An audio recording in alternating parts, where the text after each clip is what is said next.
Hey,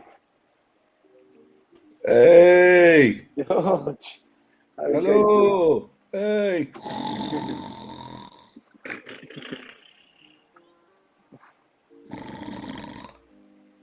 Oh, Blondie, mas is this also sleeping there?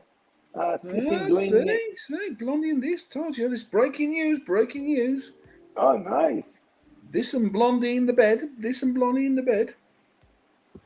They collab. They collab. They're They making a collab. collapsed. Oh man, you should have seen the show earlier. They were at it, God blimey, chatting You away they know, were. Blondie doing this doing Blondie. This is that, and that is this, and this is Yeah. that. Nice. So, what's new? Yeah. What's happening, Uh, man? What's I have. happening in the Marcelo world? I see Rebel streaming again last night. Yeah, this is fun. I enjoy it. Maybe trouble ahead. Yeah. I got. I'm going to tell you. I'm going to tell you something. I can have episode that I have two people watching, but I can have 1,000 people in that stream without you stream. Imagine 1,000 people watching you, but nobody super chat. In that case, it doesn't bother Archie, it doesn't bother Tim, it doesn't bother them. Now, let's do a different scenario. I have 10 people, only 10 people, but each one of that person is super donor. Each one of that person give me $1,000 that day. Yeah, in Each your one of them. dreams, mate. Yeah. No, no. Okay, okay. Listen. Each one of them give me $1,000. Okay, only 10 people, but each one give me $1,000. This would be ballistic. Archie and they all going to get ballistic. Oh, I mean, I this is thought so. horrible. They come steal your Okay, leads, steal your leads, the that would leads be of the ballistic. week. But if I Your have week. 1,000, but if I have 1,000 people watching me tomorrow, imagine 1,000 people and zero super chat, nobody give a shit. Remind me of that record. If I work 1,000 leads, then Lord come to the show and another 1,000 more for $1,000. Yeah, 1,000 people, zero super chat, nobody care.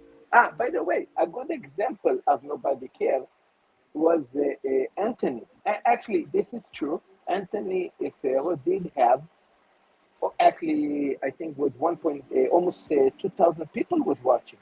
2,000 people, not 1,000, 2,000, but zero super chat. That was okay.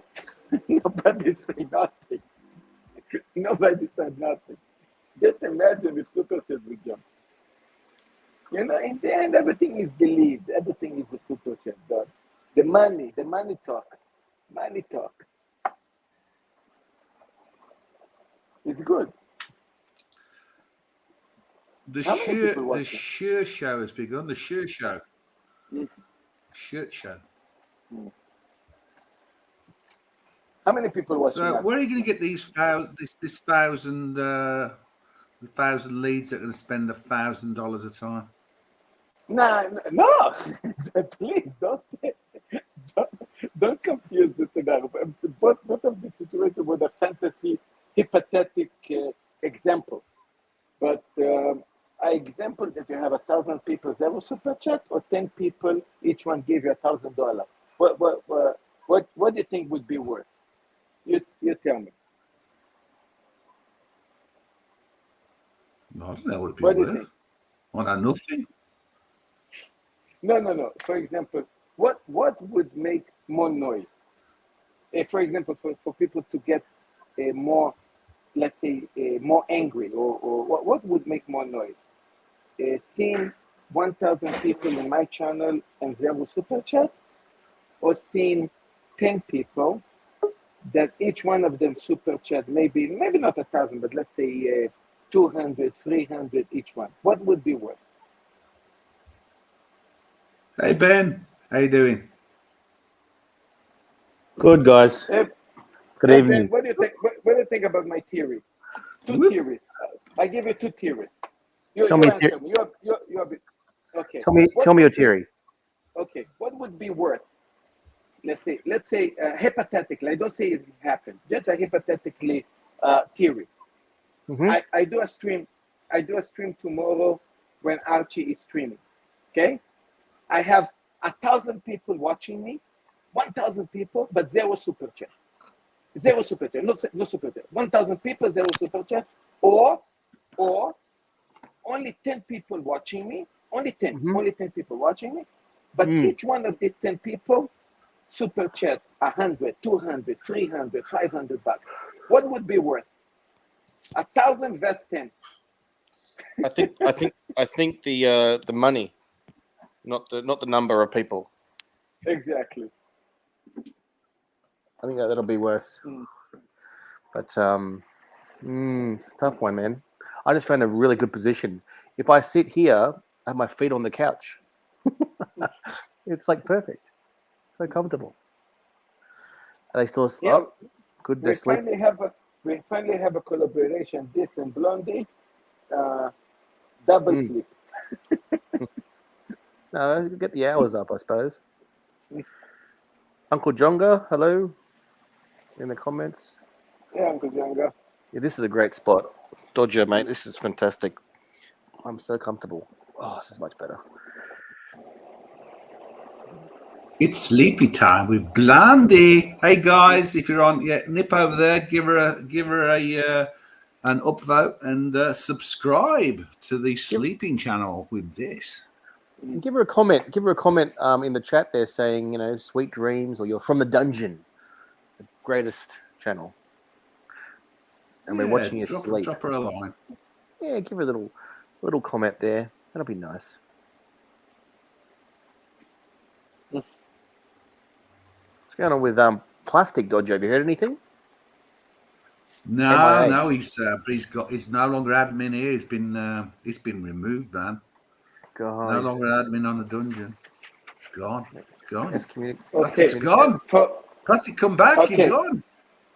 Erking, Ben, Dodger, any one of you guys, in case you guys get, shit happens, you guys get lucky to get a watch for retail, if it's a AP, a Rolex, or maybe even a Patek. Shut the fuck up, don't say shit, and move on.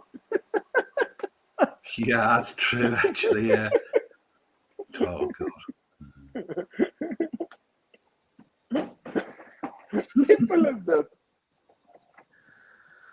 And if in case somebody spots you with that watch, you just say, it's not mine, or I just pay the pipe. The gray market price minus maybe 5% or something. Just create a nice story. Yep.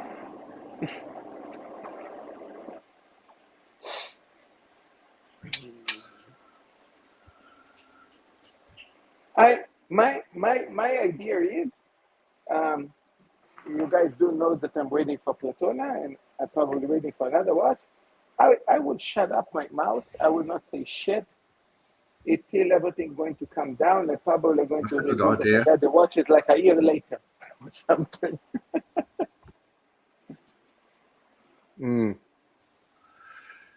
Yeah, don't say nothing. Say nothing to incriminate yourself. Exactly. Don't say nothing. And if you say, just say you bought it because everybody say you cannot get the retail. You're absolutely right. I never got the retail. Follow the way. Follow the way. It's okay, P. We have the permission to hop over there, hop over to the Blondie time, give her a upvote, subscribe if you haven't, and drop her a line for when she gets up in the morning. Yeah, I'm sure she'll wake up and have a look at the comments. So, if only to delete them. I don't think she can delete. If she deletes it, does she lose the hours? No, you can. If she delete the stream, of course.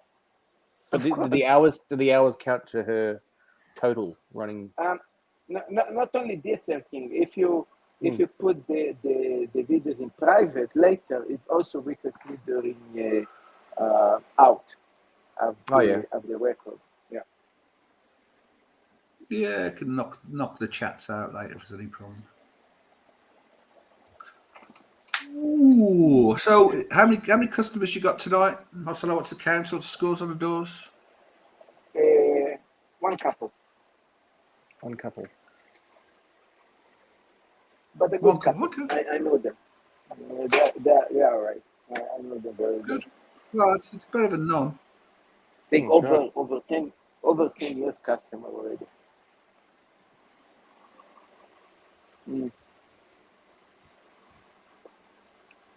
So Yeah, is your mummy there? Is your wife there to help? Mummy there to help, or are you by yourself, course. or she's there? No, Okay, so of course. Yeah. I need.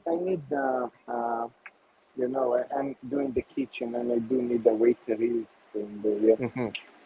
the service. Look at this new cable. Look, it's so long. That's what she said. Look at how long. Fucking. Oh, that's how far back I can go. It goes forever. This cable. Look at this. It's like I think 2 meters or 1.5 meters. Yeah, you know what I like Almost to do. head to the fridge for a drink. Let me show you guys a secret. You see this bottle? This is the bottle of soda. Okay. When you buy these bottles of soda, right? Like sparkling water. Okay. 1 liter of a bottle of soda. Okay. And then you take. You probably know this, right? This the measure for cocktail. So you take the small one is 35 cc. So you take a 35 cc of a nice whiskey, like I'm using Taliska. 35 cc of Taliska in 1 liter of soda.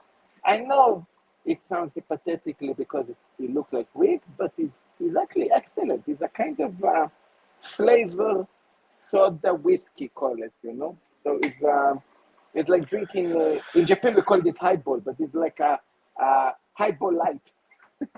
Like very light highball. All right.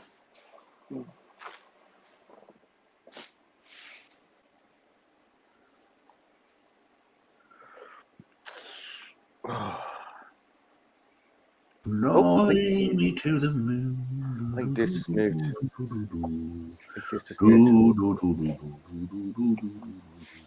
Yeah, but I like Erking Ben answer. He's right. The money counts. The money is the most important in the end of the day, not the number of euros. Money, money, money. Must be funny in the big man's world. Oh, what's the temperature? Ooh. It's up to 31. I think we'll get 36 today, boys. 36 Celsius. Ooh. This is the little things that I started to study in YouTube in the last couple of months. It takes time to study everything.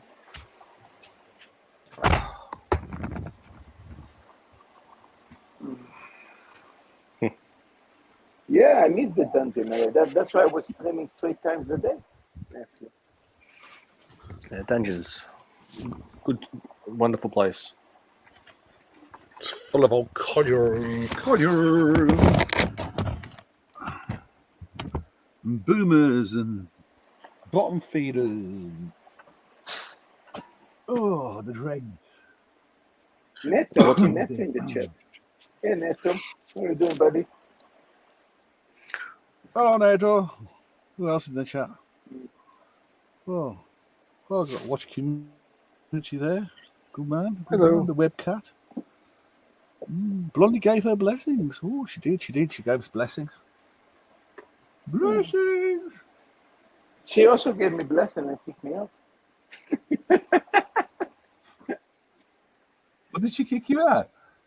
Yeah, I put me in the back. What did you do? Well, she put him in the back room, I think. Yeah.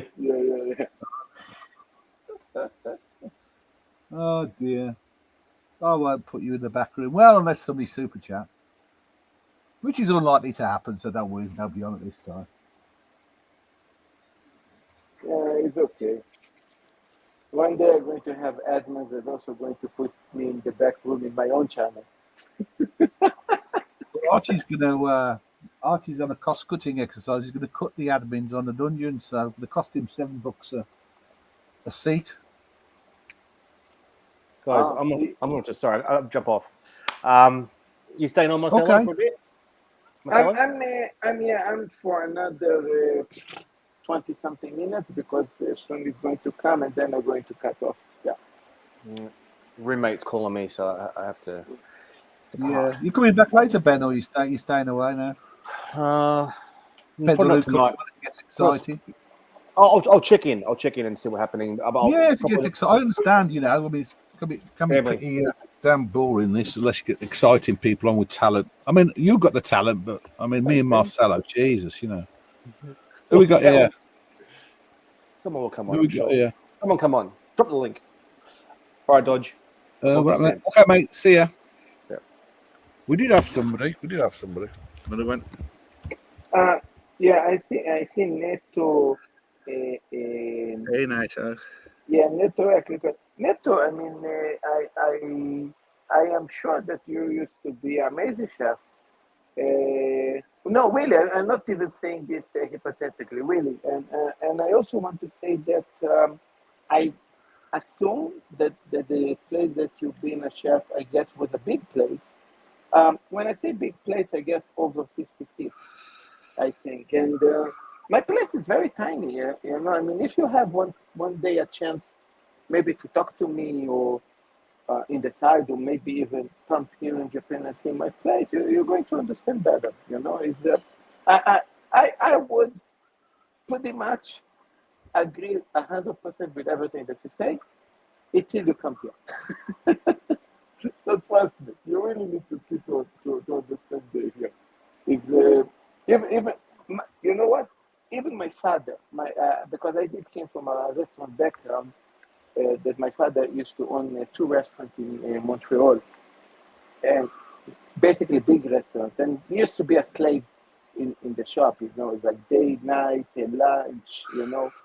When he came here, it till now is laughing. It's like, Marcelo, fuck off. Like, so I get it, I understand. Oh.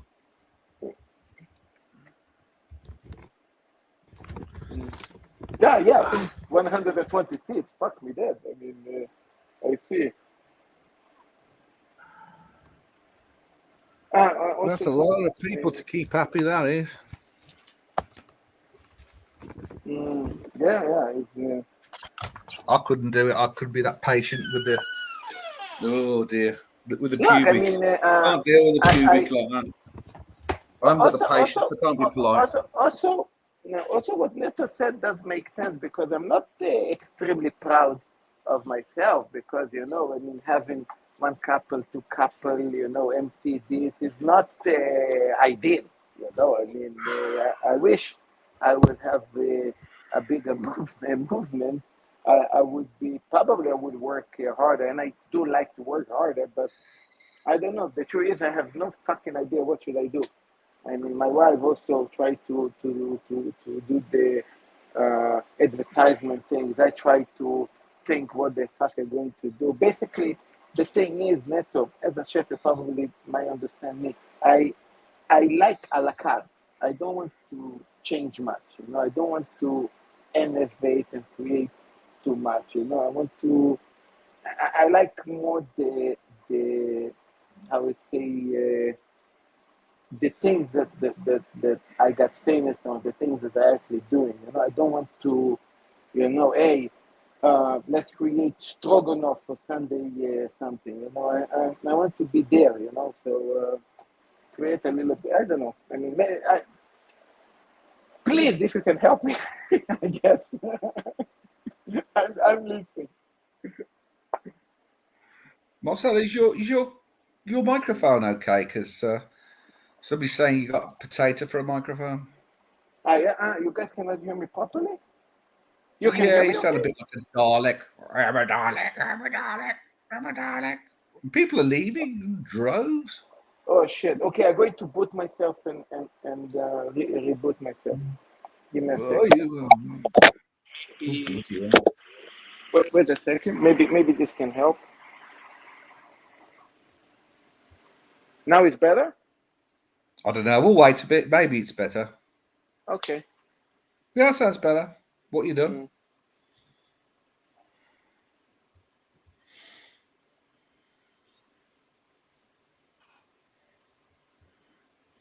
No, I'm sorry. Sorry, Marcelo. Well, yeah, I suppose he can close his screen, but he can't boot himself.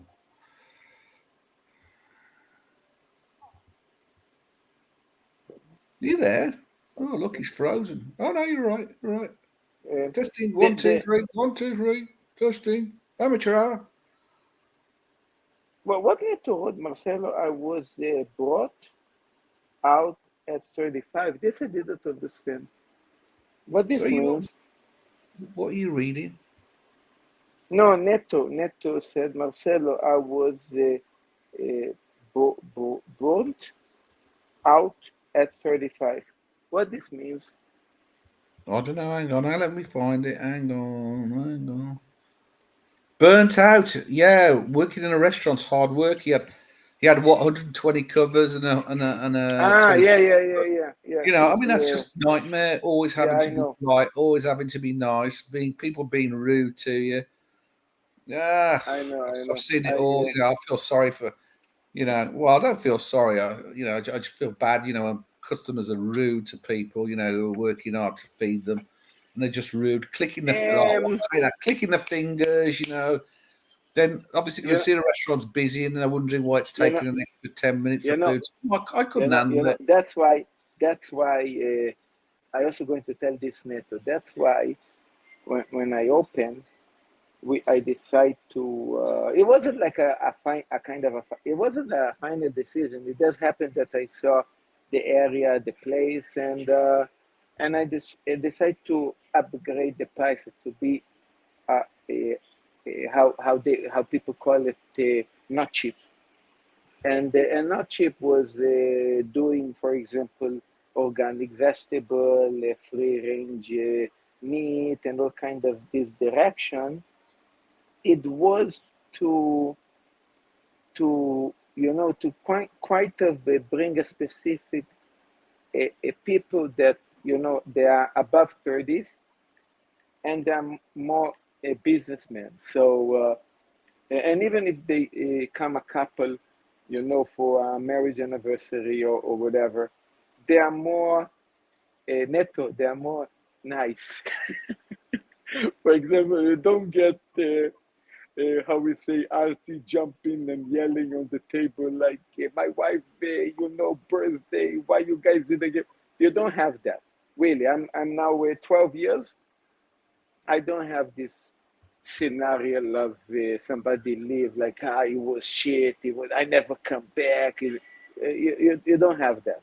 Now could be it might have one more factor that maybe is the Japanese factor. Also, you are in Japan, even if you come as a foreigner, you behave a bit different, you react a little bit different. So maybe this also help to um, the whole thing. And the thing is also that Neto, you feel more. Like I said, I'm a little bit sad that I'm not that busy, but.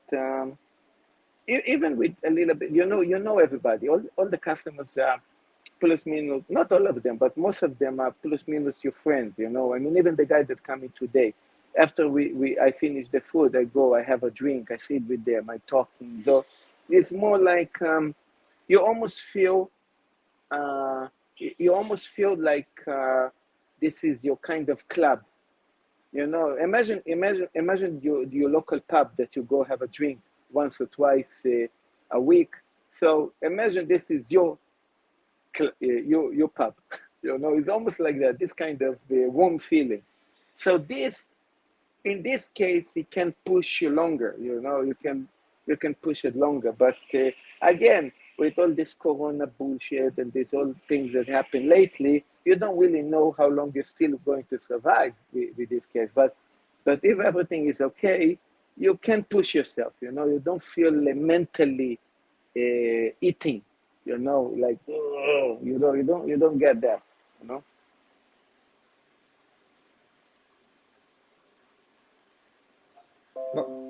Marcelo, do you have a Michelin star? Somebody's asking.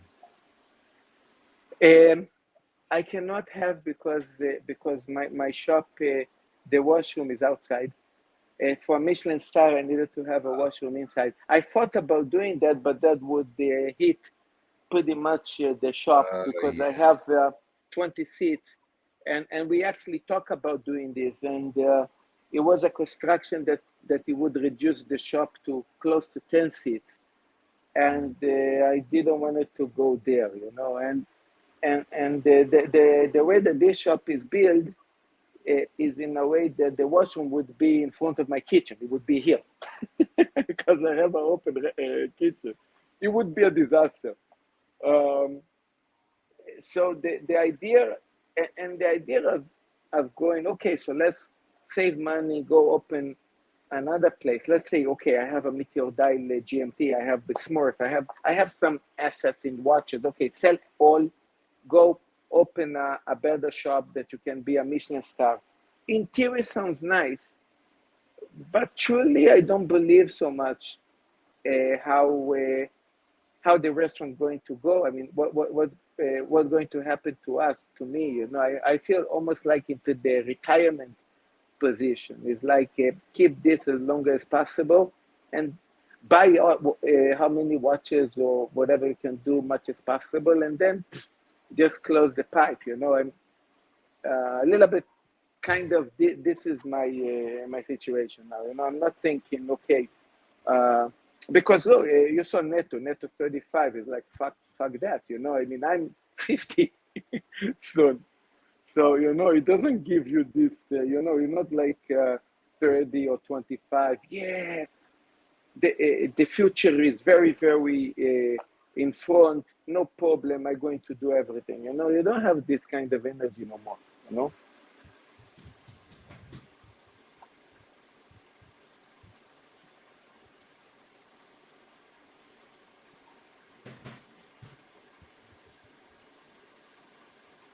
Yeah, Neto, I hear you. Yeah. Neto, you saw, I think, go to my website. You see my shop. You're going to see a little bit what's going on there. You're going to understand what I'm doing. And the truth is that the whole food, everything that you see, the money is actually in the booze, in the alcohol. The money is not so much in the food, especially not in the meat fat. The meat is expensive. I'm getting free range meat. My ribeye come actually from Australia. I pay here about $100 for 100. Let's say I think maybe Australian and Japanese yen are very close. Around Ichimayen, it's like $100 for 1 kilo of ribeye, a free range. How we say dirty, raw. Dirty is because I still clean it, and then I age it, and then of course when you age it, you still clean it. So on that I losing still close to 50%, and I charge for 500 grams. I charge 150.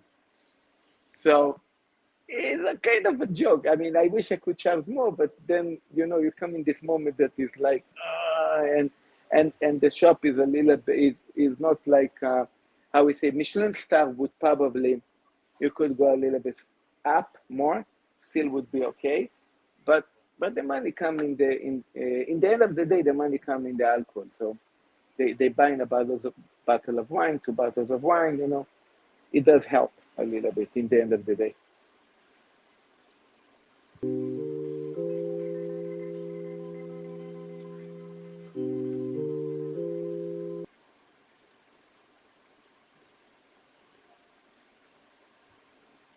What happened? Neto. You have a black Angus near him. Nice. Yeah, I'm using free ring black Angus. Yeah, I'm using it. Yeah, only 3 cuts: rib, rib roll, sirloin, and fillet. Actually, how we call it in the because my guy is Australian here. I think always it confused me with that name. Uh,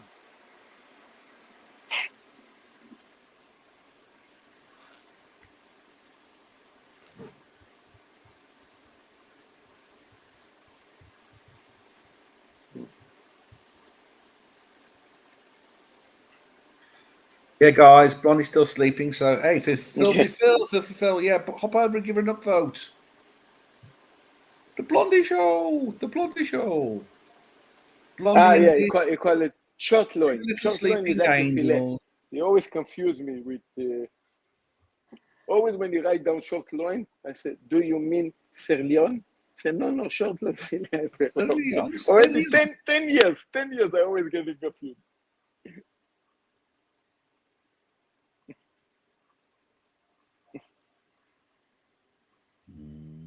Yeah, strip loin. Yeah, strip loin.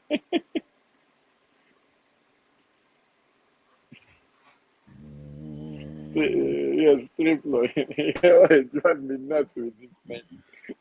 Hey, Chili Badger, we're not sure if he's alive or not, mate. I mean, we'd have to check his pulse. Look at him. He could be anything, couldn't he?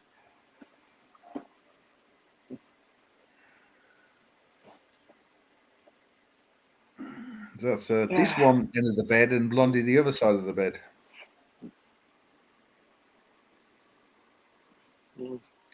Nissan. Nissan.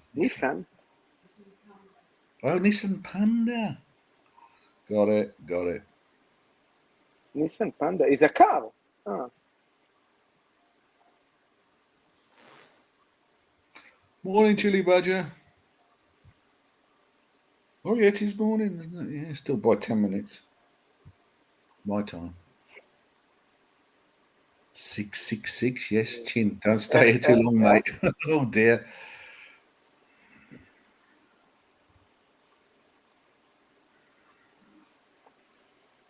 Yeah, I actually would love to go to Australia also to have a trip in the farms that actually I get the meat from. I need to ask him again where is his farm.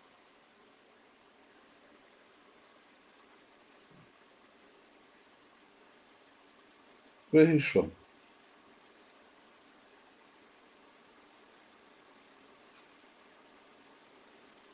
Yeah, Watch Community keeps asking, Marcel, are you allowed to buy a new Platona?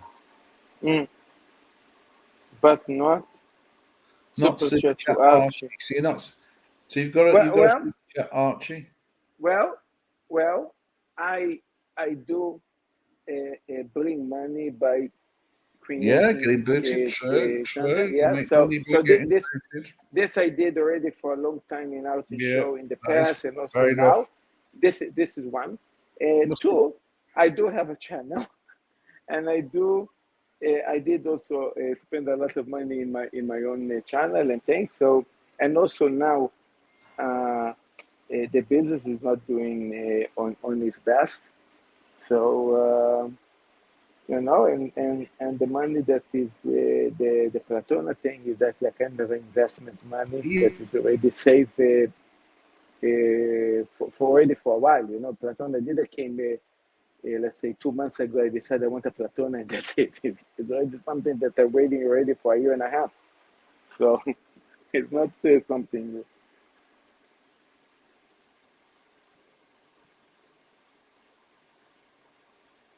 Why not join Archie for a few days when they order? Others arrive go. It's talking about. I think P. Lucas. You're talking about me joining the Australian trip. This what you mean? I think this what you mean, right? Dodge. Dodger. Hang on, what was that? I wasn't listening at all. Yeah, What were you saying? I think P. Lucas Marcelo. Why don't join Archie? I think it's talking about why I don't join Archie to the Australian trip. I guess, and I hope I was reading correctly. Yeah, it's going to cost some money, isn't it? For you to fly to Australia and that. It's going to be. Oh. Yeah, Archie and team do making a good job fundraising that. As you guys know, actually funny to say Archie because Archie is in Australia, but even so, he's there, and also team. They actually collecting super chats, fundraising to be able to afford that kind of trip. I could have the excuse to say, okay, I don't need that because I have the restaurant make money, and let's go. But the truth is, the restaurant don't make money. And if I would get super chat to fundraise something like that, I probably would, but I don't have. So I think the answer is there, right? I mean, I don't have the finance to do something like that. Sorry, I would love to. Yeah, of course, I would love to. Regarding that I probably, with me would be more complicated because doing something like that, I actually do need to close the shop. In this case, probably would be 1 week or 10 days closing the restaurant. Yeah, it's not something new. It's something that we did nearly every year in the past. I mean, when usually in December, we used to go somewhere and closing the restaurant for 10 days, but now I don't have the cash for it. No.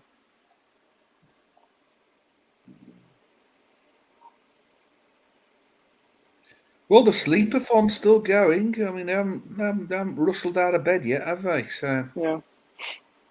it's the apparently Blondie is going to sleep for 3,200 hours.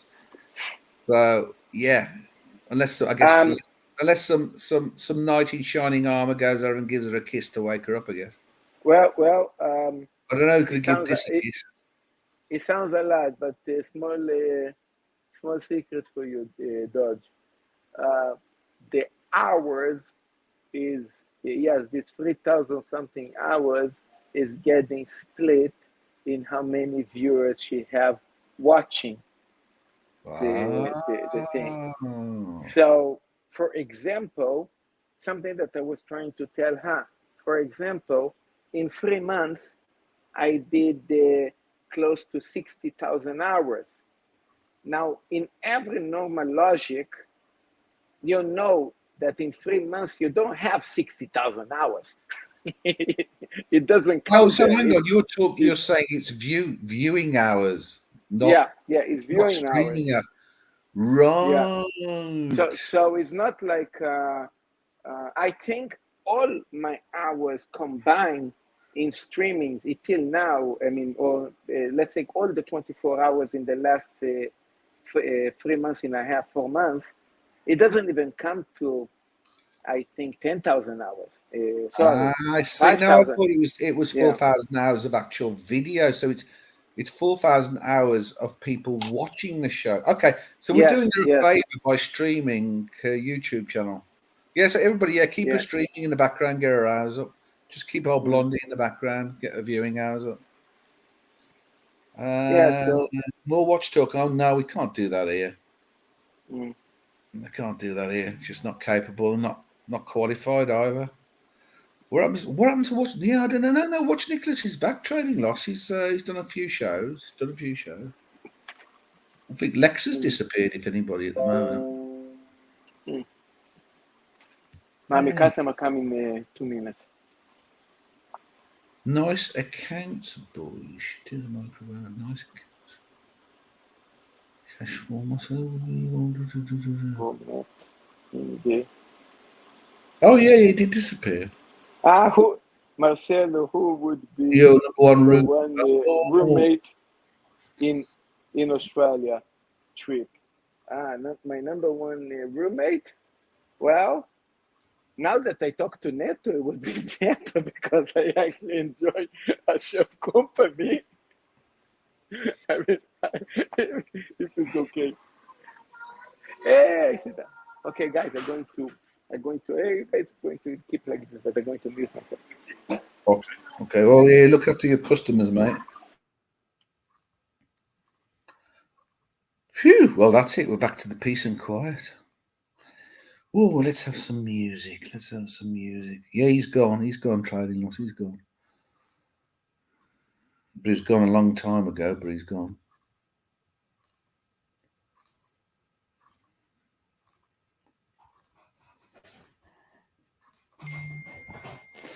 Hang on, I'm just going to say to Chin, don't blame you, Chin. Don't blame you, Chin. Oh, he's back.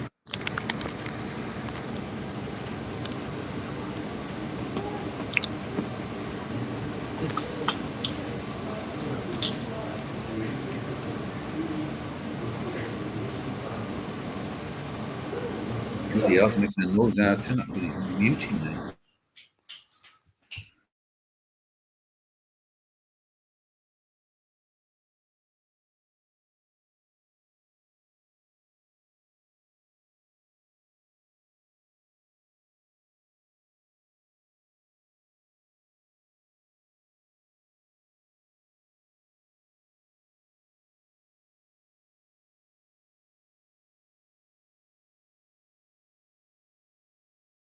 So Blondie still got some viewers up there. Let's get her hours up. Get her hours up. Odd this is a boner. Probably. Oh God, man, don't go down that road. We've seen too much of that. Oh no, can't see the boulder again. No. Only usually when he's in a bath.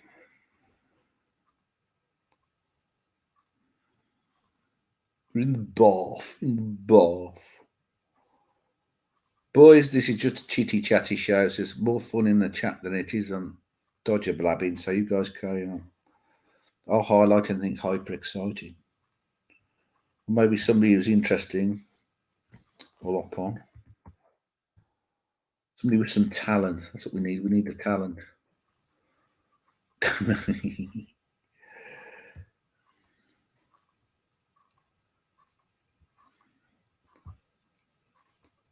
Don't know, man. We don't know where GR is. There's been no war room. Well, no, he's on the other show. He's in the background, one of the shows. But no, we miss our GR. But he's got his license now, so maybe he's out driving in his motor car. He's got his P plates. True on the roads.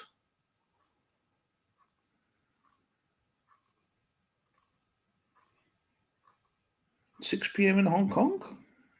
6 p.m. It's 12. What is it? 12 p.m. Yeah, 12 p.m.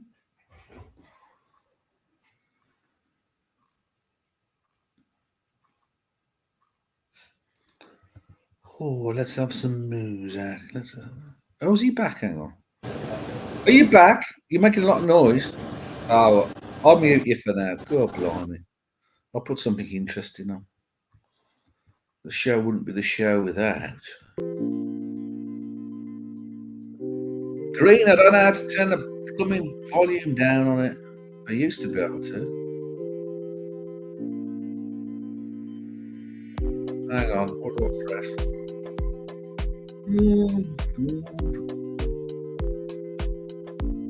Where's that to turn this sound?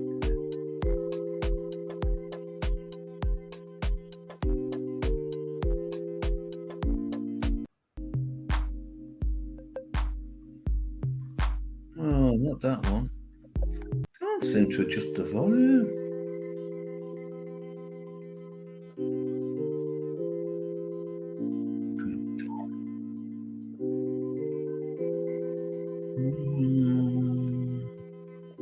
Look up and down here somewhere.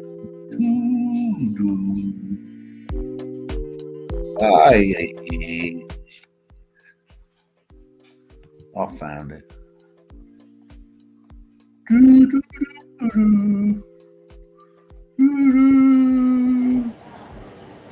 What's Marcelo doing? Oh. God knows what he's doing. No, look at the comments again.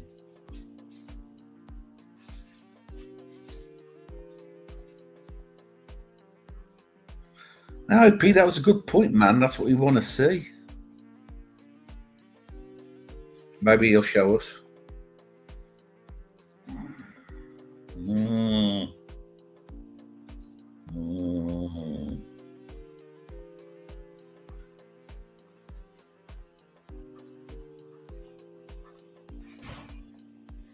Can't have a CCP sniffing around.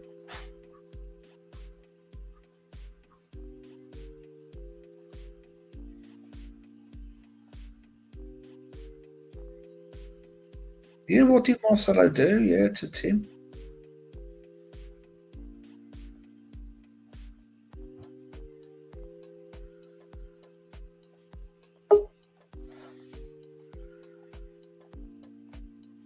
Hang on a second, pressing some buttons. Hang on, add to stream. Woo! Hello.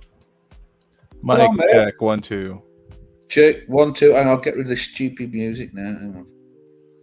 Holy shit! It's been a long time, man. Oh, it's gone. Thank God for that. Kills me. Oh dear, how's it going? Oh dear. Calming down. Yeah, the market's calming down now a bit. Oh no, that's not calm. Just okay. I don't look, delegating tasks to other people so I could have some fucking free time, man. Yeah. I've been gone, so when I'm gone, that means shit. He has no fucking life. I'm at the verge of insanity, to put it lightly. Yeah. It's a very fine line between sanity and insanity at times. There's going to be two outcomes. Either I'm going to go back home or I'm going to get like arrested here in Honkers, man. All right, They yeah. fucking hate expats now. You've got to be dead careful at the moment. Just be careful what you're saying. Be careful what you do. No, the thing is, I was at the consulate trying to see what I could do with the passport, and I come out and fucking Hong Kong police. What are you doing here, sir? Fuck you think I'm doing? I'm not. I'm a U.S. citizen. They think you're like a spy or some shit when you're hanging around the consulate. Like, god damn. Yeah, just need to be careful and just stay out of. When I was living and working in China, and I'm not a political person anyway, so I just obviously don't get involved. I'm gonna be out soon. Taking care of my family and people I work with. Same, they're just there working our balls off to take care of our families, and that's it really. Yeah. And the people are the people, and I love the Chinese. I had a great time with them. Yeah, it's the people are great. It's the ruling class that's a fucking problem. My view is, I don't get involved with politics or politicians. Yeah, I don't either, but I can't avoid it. Think about it, I don't even think about it. I've given up. Yeah, when I was younger, it's like, oh yeah, I'll vote for him. He'll change the world, make it all better. But it's all the same everywhere you go. They're all the same. It's all the same. Yeah. So I just don't get involved. Crack on with work. Keep putting the money under the mattress. To to get myself retired. That's it. Just focus on what you got, your goals. Get that money stacked under the mattress, and then ditch the work. Enjoy life. Get that shit converted out of fucking Hong Kong dollar. That's for a fact.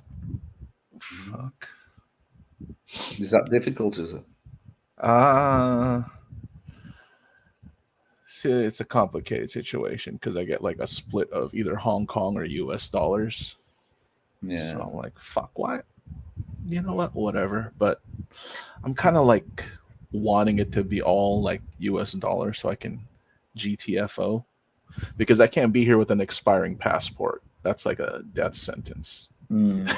So it's like my 10 years is up, with that passport. So I was like, I got to renew. What are my options? Do it here. Well, you struggle to renew. Is that a problem now? They're saying you can't renew your passport. I mean, they got to get back to me. The other thing is, I'll probably just go back stateside and just fucking take care of it and take care of other shit while I'm back home. I mean, I got a visa, that allowed me to sort of stay there. So in China, that is, without any problems, really. Yeah. But I did stick $2 million into. I did have to stick $2 million into the bank to. It's a quote unquote investment, right? No. Yeah. Sorry. It's like a quote unquote investment. Yeah, you've got to put was it 2 million, 2.5 million into the bank first. Good and luck then taking that shit out. No, it's not a problem. What you do is you use it you set up funds, to get the warehouse going, get material. So it's not money you've lost, as long as you're reinvesting, but you've got to put that 2.5 million in before you can start running the business effectively. And there's certain rules. You've got to have a bureau. It's got to have bars on it. There's certain things. But, the system works, and we've got it all going and got it all trading. We're getting good products at the end of the day from China, good quality. We're checking the quality there and then shipping it on. And, our customers are getting good quality. So whole thing really worked out well in the end. Made some great friends. Hang on, the doorbell's gone. Hang on. Take care of that. Hang on, Mrs. Dodger's coming too. Hang on. Don't know who it is. I might have to mute myself for a second.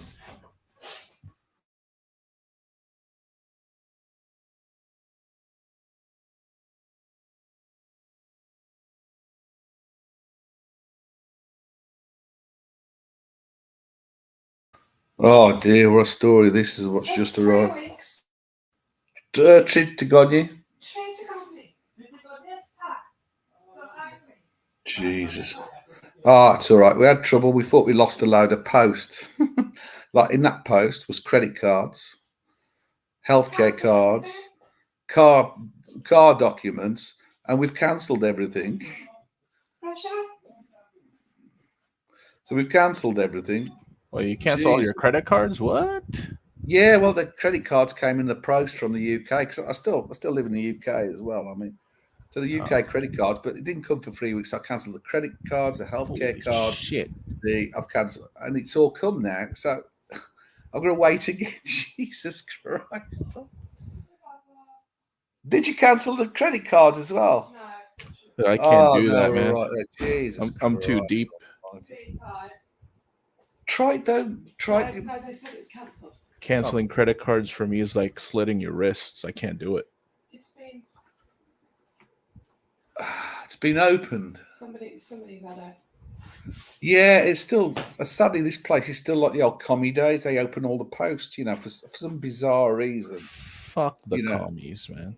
Jesus. Hope no one heard that, but they probably did. See, I told you You're gonna flag me.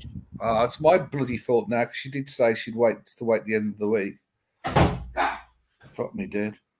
You see that bullshit that's happening in the Taiwan Strait? They're censoring that here. Yeah, well, you don't want to be talking about that too. Yeah. I mean, all I'll say is politicians and airplanes don't mix. Yeah. Pelosi's a little cunt, but yeah. Everything was going fine. Everyone was quietly getting on with it. We all know the score. Just don't bring it into the headlines. And of course, what does a politician in an airplane go to? Brings it all the old bad blood up into the main press again. Jesus wept. What a stupid move. I mean, you know who's going to win in a war anyway, so it's no contest. Oh, yeah, it's no contest. My Pacific Fleet will stomp the shit out of that poser-ass Chinese Navy. Well, I wouldn't... Kick their shit in. I pay the fucking taxes. They better kick their fucking shit in. You don't want to go there, man. You don't want war. We've got enough on our own doorstep here to... Man, you see the faces of some of the people who've come from there, and you just don't... You won't want war. Believe me, you won't want war. It's like a living dead, just in a daze. It's sad. It's the young men, hands missing, and then, no, man. 17, 18-year-old boys with parts missing, and crutches. It's just, man, don't want it. And my cousins are in where is it, Okinawa, and they're like in high alert over there. Mm-hmm. Yeah, NATO, you might be able to keep your head down. Might not be enough sometimes. Sometimes, yeah. But talking about the people and the relationships I had, I mean, I think the only thing that the people want there is to be treated with some respect and to respect what they do, because people, Yeah, it's like, they're all brainwashed here though. So I was like, whatever. I don't say nothing. It's like but it's not in my general, place to people, say anything. It's not my country, man. So I just work here. no, that's Work under right. the capitalist system.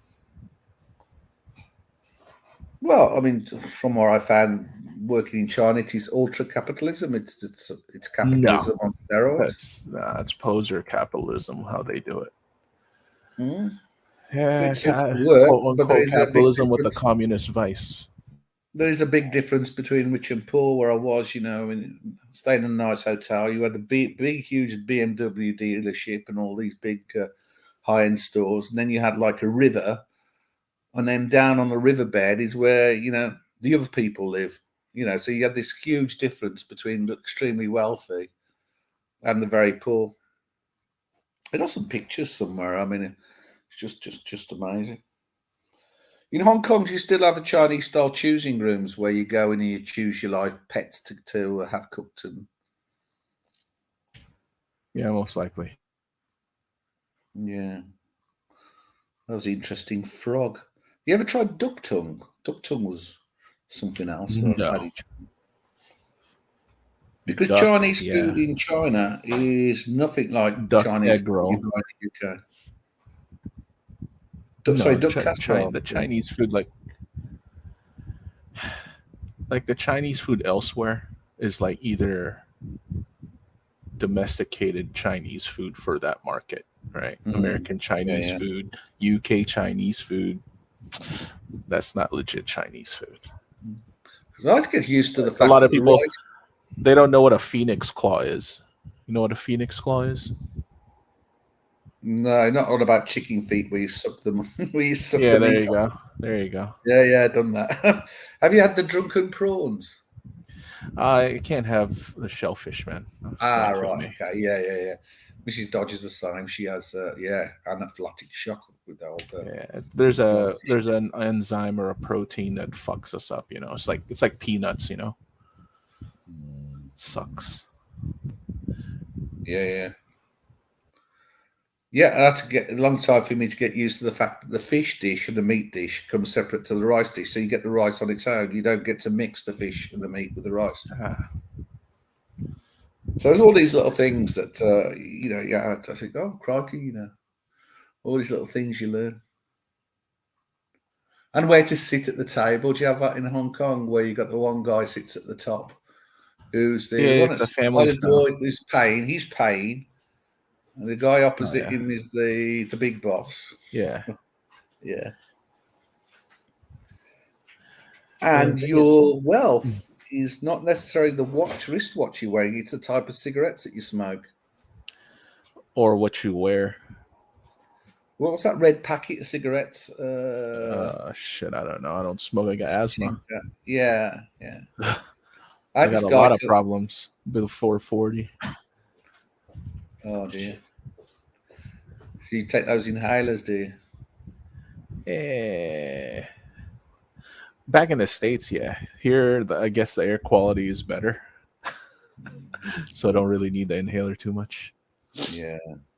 Oh yeah, it gets a bit bad. I was in Ningbo in China, and my God, it was just when I first went there. I was in the taxi going there, and I thought, wow, it's misty this morning because you're coming down into the valley. It's just on the coast, and got down there, and it wasn't mist. It was engineering suds oil. It was oily mist, like a smog. Yeah. And the guys in forklift trucks were little little snow plows. And they were literally scraping grease off the road because there's no proper extraction there. All this engineering grease that was coming out of all these factories was just settling on the roads and everywhere. You touch something, it's just covered in grease. This is outside. It was horrendous. I should have taken my own oxygen tank, I think. Oops, sorry about that. I was in the wrong window. I was like, why the fuck isn't he replying? Are you typing the wrong window? Yeah, I was in the wrong window and I hit like Control D to unmute, but I wasn't in it wasn't targeting this window. And I was like, why is this data box coming up? Oh shit, I'm in the wrong one. So I was like talking to myself. Yeah. Amateur So we got hour with better. technology, man. How long before this has to get up and have a pee? Mm. That's the question. Should we have some bets on it? Mm. Probably 45 minutes. Just gonna get up. Yeah, a lot of metal fabs. Yeah. I was, God blimey. And in the factories, they don't have lighting. Each individual CNC machine or lathe has its own little tiny light bulb, and it's pitch black. And as you're walking through some of the gangways where they've got copper wire running through because they're making something out of copper wire, big screws or whatever. I mean, you could just walk into it and get garroted. I mean, it's just a different world. It's like walking back into the 19th century Victorian sort of workhouse. You know, this is off topic, but you know, mainland's unemployment for their youth is like 20%. Their economy is fucked. They got like a lazy ass youth that wish that they Really? were born wealthy. And since they aren't, they're like, oh, I don't want to do anything. I just want to go party and not work. It's like, dude, it's pathetic. The fuck happened? 23rd of the 7th. Oh, God, this blooming envelope. I mean, I'm really pissed. So it came into Poland on the 23rd of the 7th, and this has taken this long for them to get it to our door. That's just nuts, man, isn't it? Shit, I've been in Shenzhen for like 2.5 years. Yeah, jail. Yep. Yeah, done the same as me. I was setting up an engine. Yeah, well, it was a quality warehouse. We were buying product from all around Ningbo and surrounding areas. We're getting a load of quality issues, because you stick it in a container, they come over to either, to clients or come to us in the UK, and it'd be bloody shit when it came out of the container. So we just opened a huge warehouse so we could pre-check and test everything before it's containerized in the sense at least we knew that we were just having, the right quality come through. But that was interesting. Somehow I managed to rent a warehouse off a Japanese guy in China. Very strange.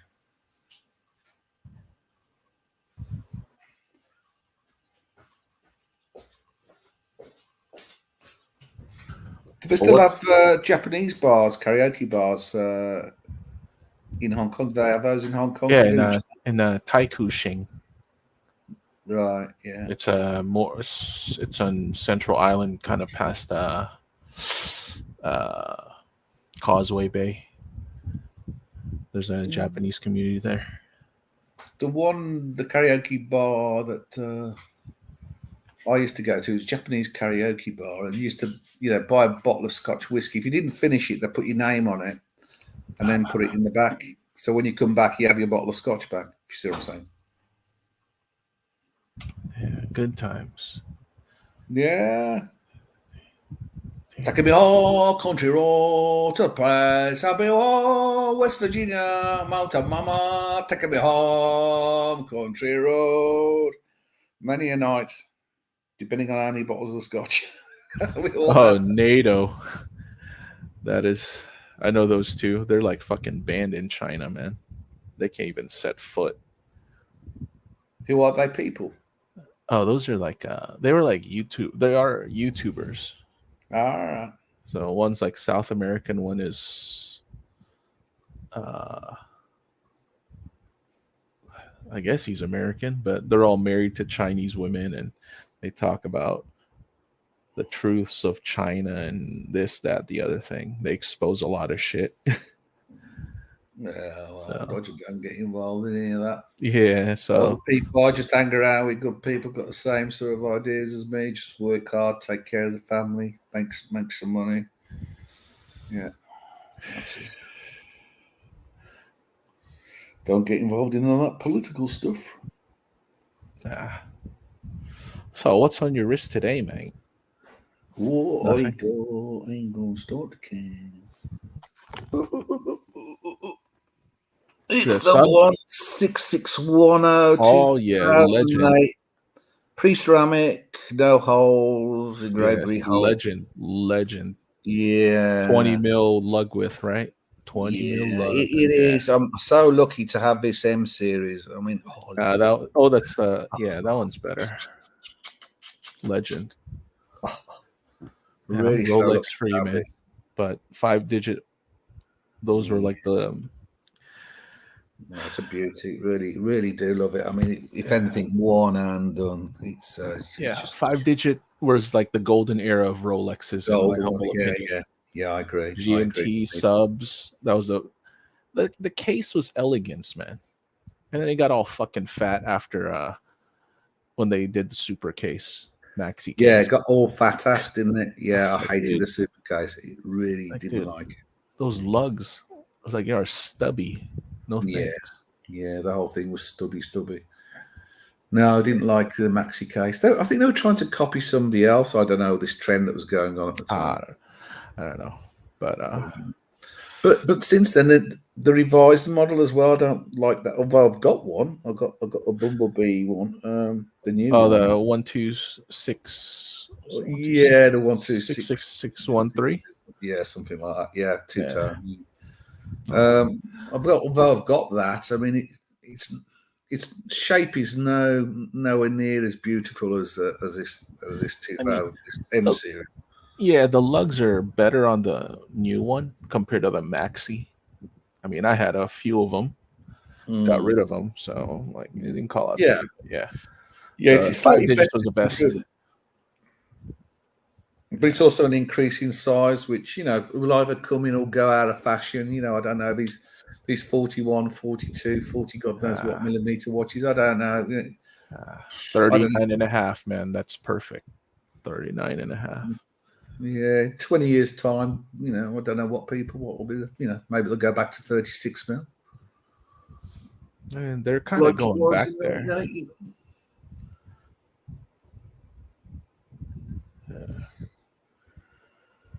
You hear about that Tudor release coming in September? No. I'm not bringing more of them out. Damn. Is any good coming out? See, the thing is, I talked to the AD here, and they say they don't know anything, but I know they have an NDA that they signed. It's the same thing with the Ranger and all that. I have a feeling it's either going to be a Polar Black Bay Pro or an updated Black Bay 58 with a T-fit clasp. Or if they're fucking crazy, a Coke Black Bay 58 GMT with a T-fit clasp. Fucking take my money. Yeah, I don't know what that Ranger just didn't do anything for me. I just didn't do anything. It just. Yeah. And the thing is because I'm old, I got my first Rolex in '88. Tudor were around, and the thing was back then, this sounds a bit snotty. I don't mean to be this way, but you bought a Tudor if you couldn't afford the Rolex, and it always sticks in my mind. Well, you can't say that about like the vintage ones now. Those are like something else, like the Tudor sub. That one's respect still. Yeah, I think as a collector, definitely. Yeah. If you're collecting watches, then I can understand you buying. But as today's Tudors, I get it. Yeah, I think almost. Yeah, I get what you're saying because it's almost as Rolex is now taking that extra step up. And I think Tudor's going to where Rolex was. Correct. I heard some bullshit that it's going to be a fucking Tudor sub reissue. If that's the case, I'm fucking sold. But they better make it the way I expect it. But who gives a shit? They said September 15th. 15th of September, get ready. They could do something really horrible, couldn't they? Like a Tudor Yachtmaster 2. Oh, hell no. No. Imagine that. No. I would be like, okay, you're done. So, I mean, they're literally a Rolex homage company,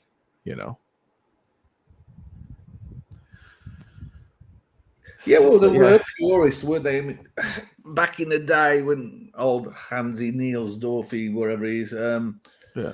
he when he started up Tudor, he was just trying to bring in a more budget Rolex, but he was using a lot of Rolex parts, cases, glass, and everything else. But I think the difference was he just popped this cheaper movements in, didn't he, to make it more affordable? Yeah, but the thing is, Rolex used a lot of aftermarket, non-in-house shit back in the day. So they used a company called, was it Agler for the movements? Yeah, I don't know. Yeah, I don't know. I'm not that up on it. Yeah, I'm not really a watch knowledgeable person, to be honest. if they did reissue a Tudor sub though, like a real reissue would have seriously the green light from Rolex to use Mercedes hands, sword hands, lollipop, everything. That's gonna be fucking sold out. I can guarantee you. I mean, I had enough subs, but if it's the right proportions, like your 5-digit, sold. We've got some breaking news here. Hang on, I'll put myself on. If I can work out how to do all this. Hang on. Do. BOE hiked their rates. I'm still fucking waiting. Look, Y2K has stolen Jamie's will time. Oh shit. Oh shit, breaking news. Y2K has stolen Jamie's will time. GG. You saw it here first. GG. Oh dear. Good pickup. How do I get this back to the way it was? Hang on. Press that. Nah, that's not it. Nah, that's not it. Wait, what happened with Plastic and Archie? They got drama now? Oh, what happened? Some harsh words were said, I think. And from what Archie said, some very personal stuff was said to Archie. And there is a bit of at the moment, there is a bit of a falling out. I think it's fair to say that. Plastic's no longer an admin here on Dungeons. What? I know. What the shit? But you know what Aussies are like, that God, they're you Aussies are fucking they're all cunts, and they all fight like cunts, and then you're all over the place, man. and then everything's going to be okay. I mean, just needs time, healing time. It all started off from something to do with whether or not Plastics Daytona was bought at retail or not bought. Can you believe it? Something like whether or not a watch is bought at retail, but not retail. Who cares about that, man? Breaks up a friendship. No, who cares? I mean, I'm Rolex free, man. I'm Rolex free. Good man. That just saves you all this. Look, arguing. The thing is, I can exercise the power to acquire any Rolex I want at any time. So that's control. Well, yeah, you've got the power. Yeah, so, I mean, I can get a 5-digit if I wanted. It's just the thing is, the way I see it's like, it's not the same as my first one. You know what I'm saying? Mm. I let it go. I let it go for a reason. And yeah, unless I can get the same one, the person that has it's not going to let it go. No. I'm really lucky, I've still got my first Rolex was in 1988 and I still do have it, but I never wear it. It's a 36 mil 110-613 just with a plexiglass 36 mil two-tone. Never wear it, but it is my first Rolex. So just put in your safe deposit box. That's your heirloom trophy. Yeah. Yeah, that's kind of where it is. Yeah, it just sits in the safe. What the fuck is going on? Hold on. Oh, hang on. Is this getting out of bed? Hold on. Nope, thought this was getting out of bed. Nah, something else on my end. I'm semi-working, but don't really want to be working.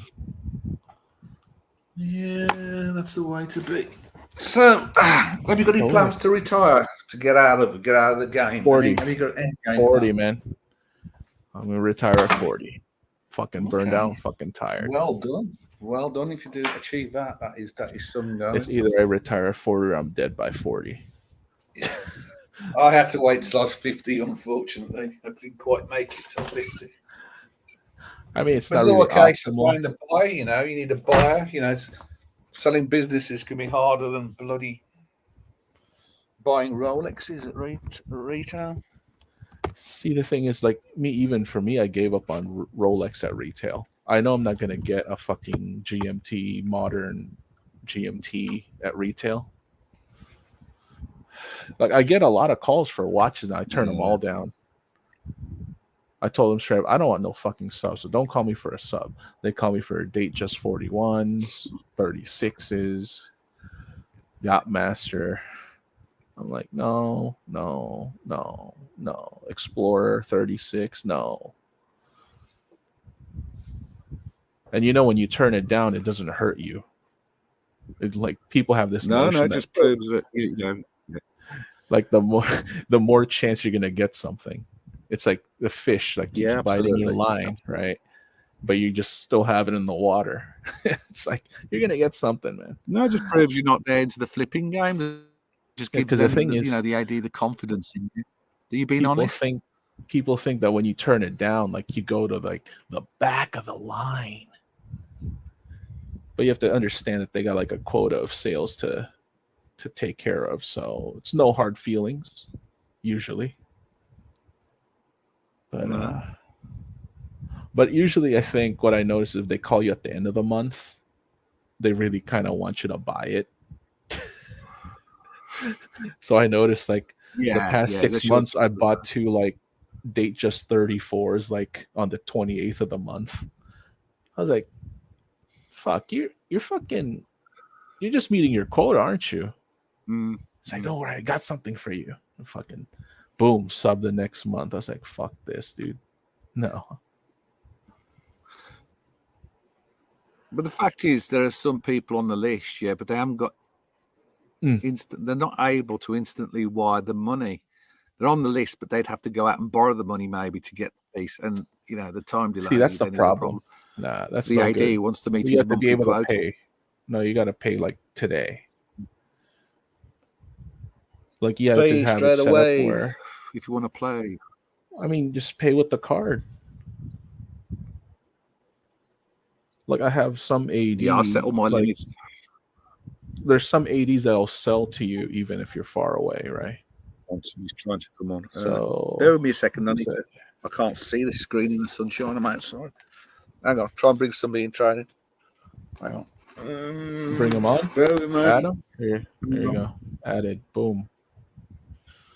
Did you check who it was? How are you? Welcome, man. The Sheet Show. Yeah, The I've Sheet, just been listening to you guys for a while. I thought I'd jump in. 37 plus 1. Sorry, I was talking in another mic. My bad. Yeah. No worries. Just thought I'd join you for a little while. Yeah, well, everybody is welcome. I mean, where's that guy, Cuddy? I haven't seen him in a while. I've seen him in the chat. I've seen him in the chat here and there. He's okay, Yeah, Cuddy. I was on for the first time a couple of nights ago. It felt like I was interviewing Marcelo. Shit, interviews. Yeah, I missed all the drama with Marcelo and Archie, and I was sort of just getting caught up. And then Bear came on and tore Marcelo a new asshole. Oh God! Yeah, the Bear roared. Yeah. Scheiße. But whereabouts are you guys from? Honkus. Honkaroony. Yeah. Central to be exact. And you, Dodger? Poland, did you say? Yeah, he's at the front lines, man. Front lines. Wow. You're not far. You've been getting a bit of migration your way. Yeah, 5 million have crossed the border. Which is crazy. Now, not all these people have stayed, but numbers are about 2.5 million here, housed here, plus 256,000 found ready employment, which is good because we're short of people to work. So people are actually getting jobs as well. So No, that's good. The kids are going to school, 15, 16-year-olds. Within a couple of years, they'll be eligible to enter the job market. And for Poland, that's only going to be a good thing.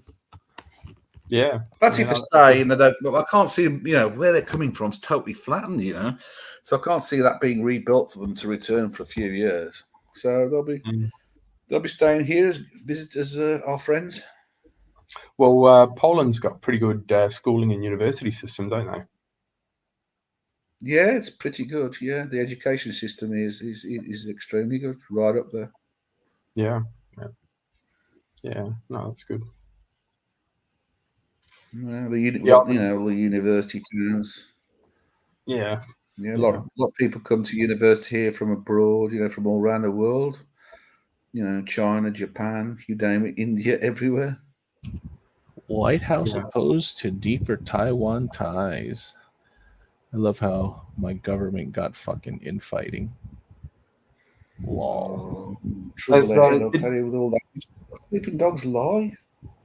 Did Pelosi end up? Has she left Taiwan yet, or? Yeah, she's gone. She went, stirred the pot, and left. She wanted to get shot down or something. Yeah. I don't think we've heard the end of that visit. I mean, if they shot her down, like, dude. I mean, I don't like her, but you're a fucking dead man. That's all I gotta say. Yeah. So have you been in Hong Kong throughout all the riots and everything else?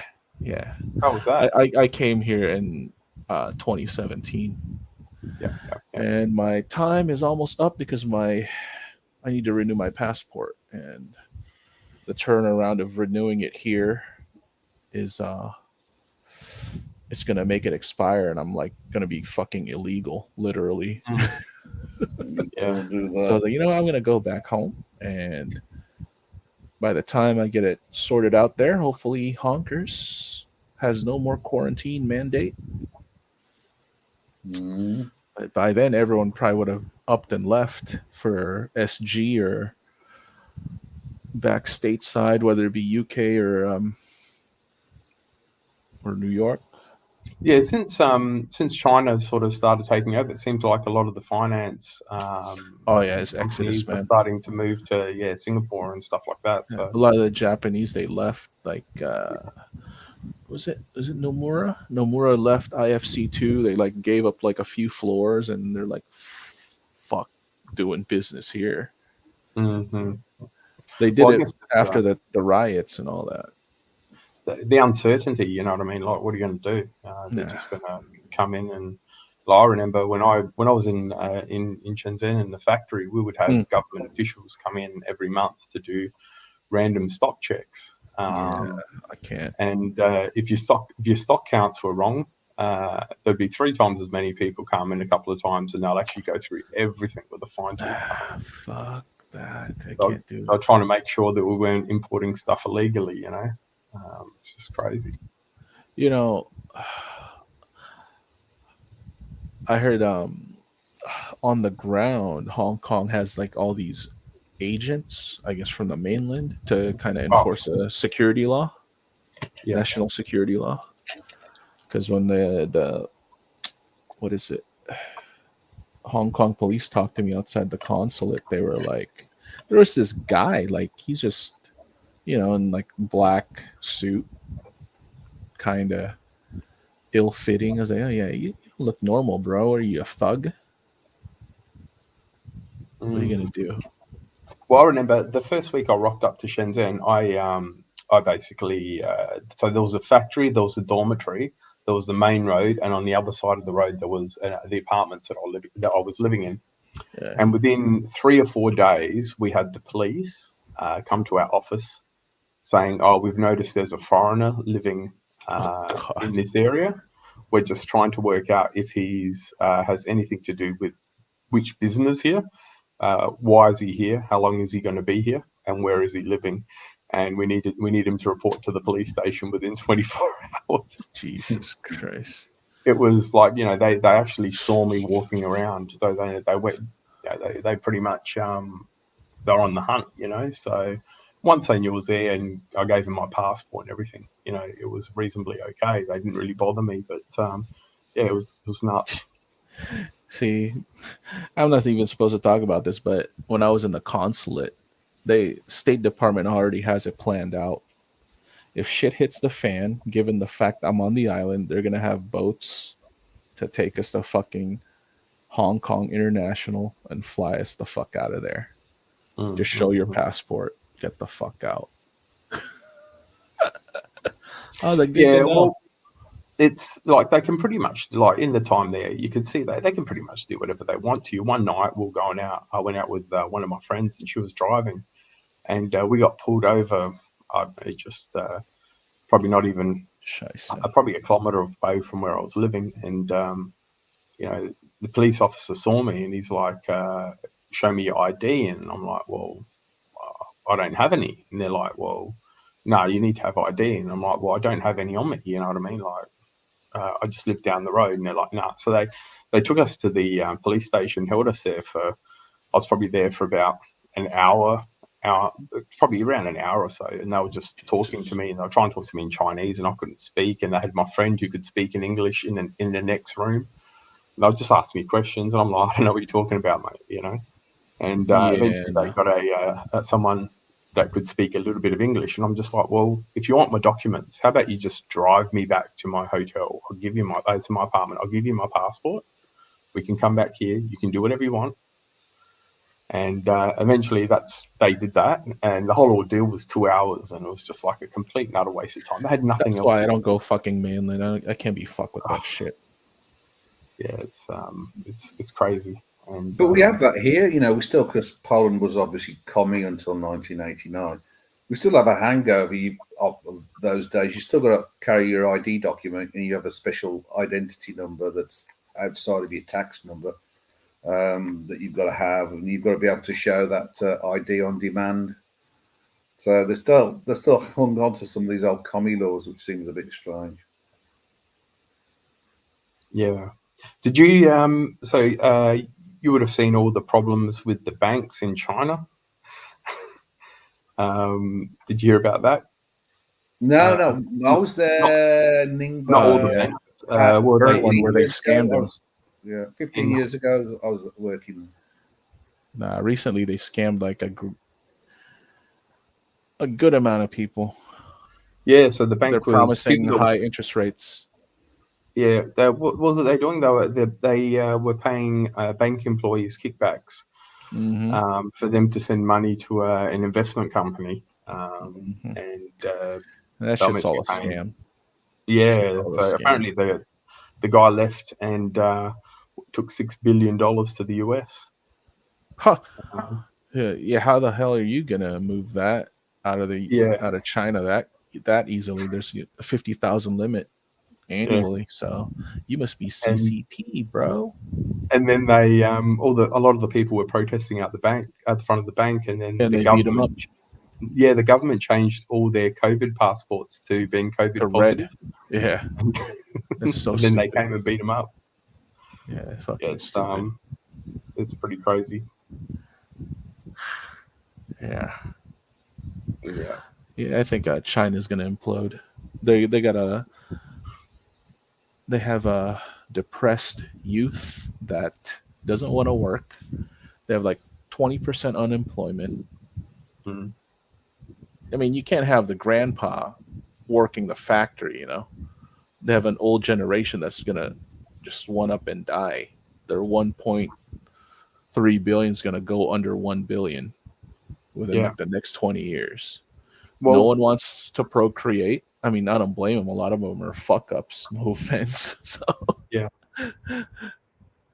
Well, there was when I was there was like you get close to the people that work there. You know, I was there for such a long time, and a lot of them were a lot of people educated. A lot of people with finance backgrounds. There was a lot of engineering background people, and those work. Okay, but I'm talking about they work, kids that are like But the problem with them is, right, a lot of them were sort of like in their, mid to late 20s. It was their first job. They were getting paid like, because over there's obviously massive differences. So if you're a factory worker, you get paid, let's say you get paid $100 a month, for example. They're getting paid more than that, but so an office worker would probably get 4 or 5 times as much because they've got an education, and then a manager would probably earn double what one of those people work. So there's a quite distinct difference in the range of pays, right? But all these engineers and office people, they've gone through. They went to university, and they've got a reasonably well-paying job for a foreign company, working for a foreign company. And after a couple of years, they came to the realization that as much as they've worked hard and they've done well for themselves, they're never going to afford to be able to buy a house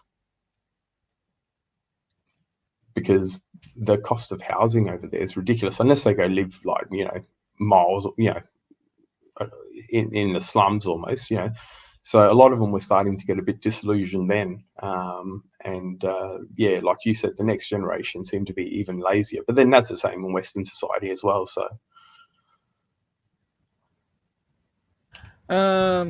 it depends. US's youth unemployment is pretty damn low. I think it's like sub 10% relative to Chinese. Yeah. And they have a higher population. They're kind of fucked. Yeah. No offense. There's a lot of people. There's a lot of the younger generation that's quite entitled, and they don't want to. How can we say? They won't go. They don't understand that everyone needs to work. They try to hang out for their dream job, which unfortunately, you're not impressing anybody. Yeah, well, you go ask anyone in their 50s and 60s and say, oh, you've worked for 20, 30 years. Have you had your dream job or what? And like everyone's going to, well, most people are going to say no, because, a lot of people, you need to work, you need to earn money to live. So, if you enjoy your job, that's a bonus, I guess. But yeah, like people think my job is a dream job. I was like, yeah, sit in my shoes for one day. You'll fucking hate it. So are you a trader or? I'm a market maker, so yeah, I guess you could say I'm a trader, but I make markets. Yeah, I've been dabbling. Auctioneer. I've been dabbling with the shares lately. Well, lately in the last probably 4 or 5 years, I've done. You probably bought something from me. Sorry? You probably bought something from me. Oh no! Well, my portfolio is pretty heavily invested in lithiums and rare earth metals, and all those type of. I've done quite well. I took a bit of a hit in the last few months, but it seems to be going back up. So. Yeah, mine is a little different game. We run all these algorithms to hunt liquidity. Let's put it that way. So, okay, yeah. Yeah, it's nothing manual for me. It's just like I get an order, be like, boss, what's the orders today? You got a client by 600,000 S&P 500 contracts. You have 3 days. It's like, done. What price? The best you can get with minimal impact. Done. Let's go. And people don't know like what the fuck that is. So, but yeah. It's totally different from the trading that the retail crowd does. Yeah. You guys are directionally biased. Us, we're not. Yeah. Like we match buyers and sellers. So if you're buying, I probably got that inventory, whatever you bought from someone, and sold it to you. Yeah. So. Yeah. So anyway, look, it's for me, it's just a bit of a hobby. It's probably more fun for you guys. Us, it's like. Oh yeah. It's fucking. Well, it's not fun when your portfolio halves in the last few months. I don't have any stop losses or anything in place, but I've just sort of stop losses. Those are fucking garbage. Yeah, so look, for me, I don't need the money, and I know it's going to go back up, so I've just left it. You know what I mean? I've bought some more. Not advice though, but the thing with those stop losses, what they teach you, I learned, the brokers teach you to do that. So you show up in the order book, you become visible, right? So basically you're like a target, and we see the whole order book. And as I stated earlier, we hunt liquidity. So you see a lot of stops and limits. I was like, oh shit, now let's dive in. How many stops and limits are there? There's like 500. Okay, Yeah. I'm gonna drop 500. Let's see if they can take it. Boom, took them out. Drop another Yeah, well, that's 500. Oh shit. Whoa. Sorry, guys. Yeah. Super chat. Maldives. Whoa. Power to plastic. Whoa. Thank you, man. Whoa. I've never seen that before in a great. dungeon. Wow. Thank you, man. Power to Yeah, the plastic. Plastic forever, that's man. awesome. Yeah, we want the Pontiff and Plastic to sort of fight it out, and then have a couple of beers at the bar, I, get I, on with it.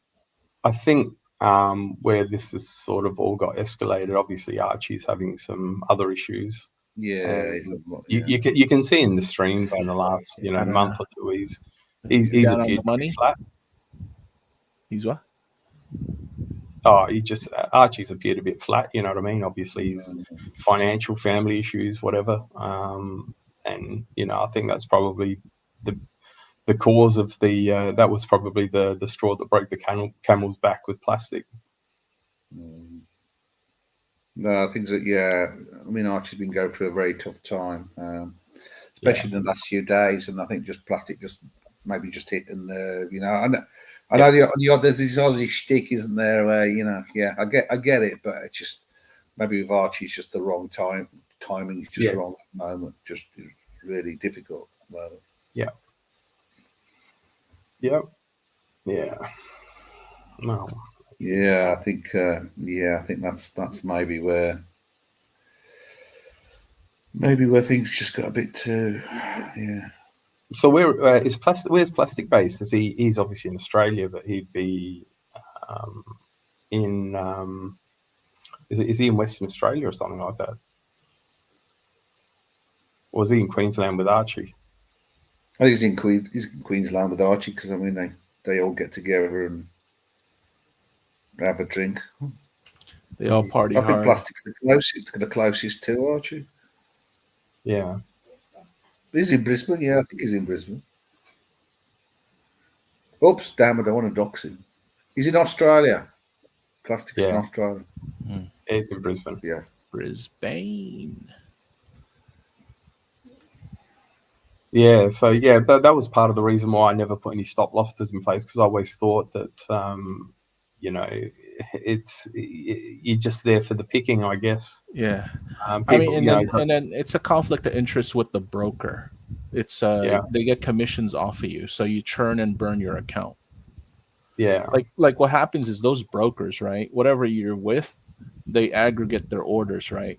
Let's say you bought 50 something of whatever. They're gonna aggregate like up to 1,000 of people that are their accounts and be like, oh look, we have 1,000 orders. Send it to trading loss. Boom. Okay, I'll take your 1,000 orders. Yeah. It's anyway, I don't know. I'm just happy to ride it out and wait. Like I said, I don't need the money. It's sort of just sitting there. It's a bit of fun. do what you gotta do. Yeah, it's it. What are you gonna do? So I'm not gonna lose it, but it'll be there for whenever. Like, I'm still well in front. You know what I mean? Like, I'm 3x my initial investment. I was well up. I was about 8x before, but now it's come back quite a bit. So, but anyway, it is what it is. Yeah, the question I always ask, like some of my colleagues, it's like, you're up that much. Let's see you pull that off for 10 years. Yeah, well, the issue with that is, like, here in Australia, you end up paying so much capital gains. You know what I mean? Like, and I heard your transaction cost is pretty high, pretty bad. Yeah. How much is it to trade options over there? I've never traded options. About ASX futures? Never. I just buy and sell. I'll just basically buy shares. I don't really sell any at the moment. So yeah, but basically, I think I'm with Comsec, so it's over 10K and above is about $20 brokerage, and then higher than that, then it just it goes to percentage of the value of the trade. But anyway. Yep. Hold on 1 second. Be right back. Okay. So is this the live stream of this? Yeah, it's a live stream within a live stream. Yeah, it's a live. No, this is a live stream with a live stream within it. So it's Blondie. It's the Blondie show. It's running live. She's trying to get 3,200 hours in of view time. So if anybody wants to just hop over and leave that running in the background and give her an upvote, it'd be most appreciated. But we do have permission to be doing this stream, the stream within the stream. So we are. Oh, this is moved. This is moving. This on the move. Well, Erin's saying enough, Erin. Oh dear. But it's getting light. You can see just it was dark and now it's getting light at Blondie time. I think it's just the afternoon where this is in Israel. This is that would be mid morning, I think. Oh, I think. Hang on, let's have a look. Where we got? You got 8 o'clock. It'll probably be about lunchtime. New York. Oh yeah, New York 0702. So it's almost wakey time. Mind you, not for Tinks, it doesn't get up until mid morning. This is probably lunchtime. This Tel Aviv, 1402. So yeah. Oh, there we go. This So is what's 2 p.m. what's Sorry, this just channel? had to text Happy Chinese Valentine's Day to all the Chinese girlfriends here. So What's this is YouTube channel? This harass this. Yeah, this, I believe. Here's a question for you. In Hong Kong, when I was in China, it was Valentine's Day, yeah? And what happens is the guys go out with each other on Valentine's Day. They leave their partners at home. Do you have that in Hong Kong? No. Bizarre. Yeah, I don't. It's just here. It's like two Very Valentine's Day. There's a Western Valentine's Day, February 14th, and then this odd one. Okay. Well, it's not odd. It's common for them every year in August. And then they have Singles Day. Is that in September? Yeah, that's October? another one. 11/11/11 or something. Yeah. Right. They have their big sales as well. Yeah, a lot of fake shit to buy in Alibaba. I was thinking of getting one of those rubber straps from my Amiga Seamaster. Is it a good idea buying from Alibaba? I've never bought from Alibaba.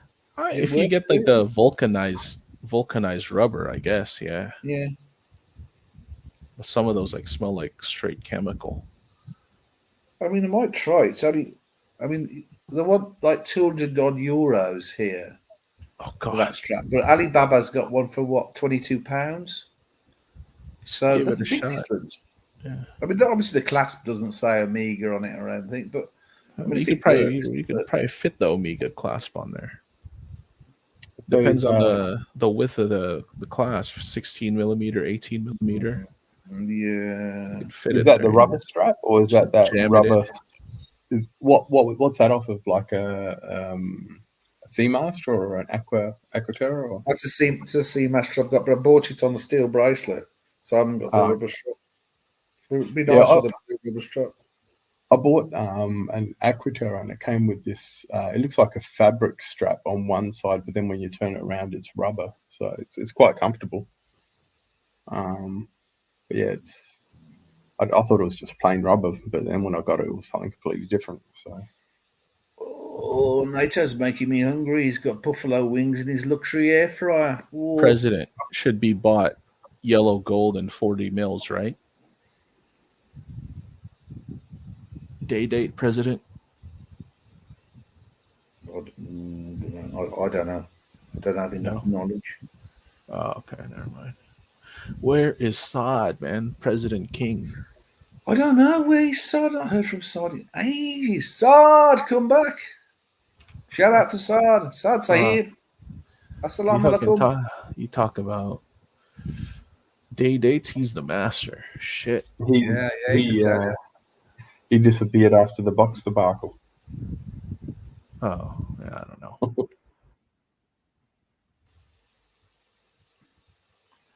Yeah, he hasn't been on for a while. He hasn't been on for a Ooh, let's while. check some crude oil. What the hell is crude oil doing? Guys doing it, crude boys. I'll be interested because last time I knew the crude price, it was between $90 and $100 a barrel. 91.31. What's Yeah, down? 91.31 right now. What was its highest Hmm? in the last year? What was the crude? I think 111. That isn't shit though compared to 2008. Relative to 2008, it was like 140. Oh yeah, it was just yeah. So people are like freaking out. I was like, you must not have been born or something. This is nothing, guys. Yeah, so it's all right. I mean, because I was in oil and gas, and really the oil price affected everything in terms of people, wanting equipment and drilling and what have you. So it was all,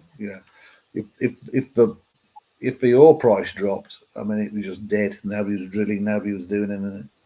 Yeah. But yeah, I'm trying to remember. Yeah, it was about 2008. It almost killed.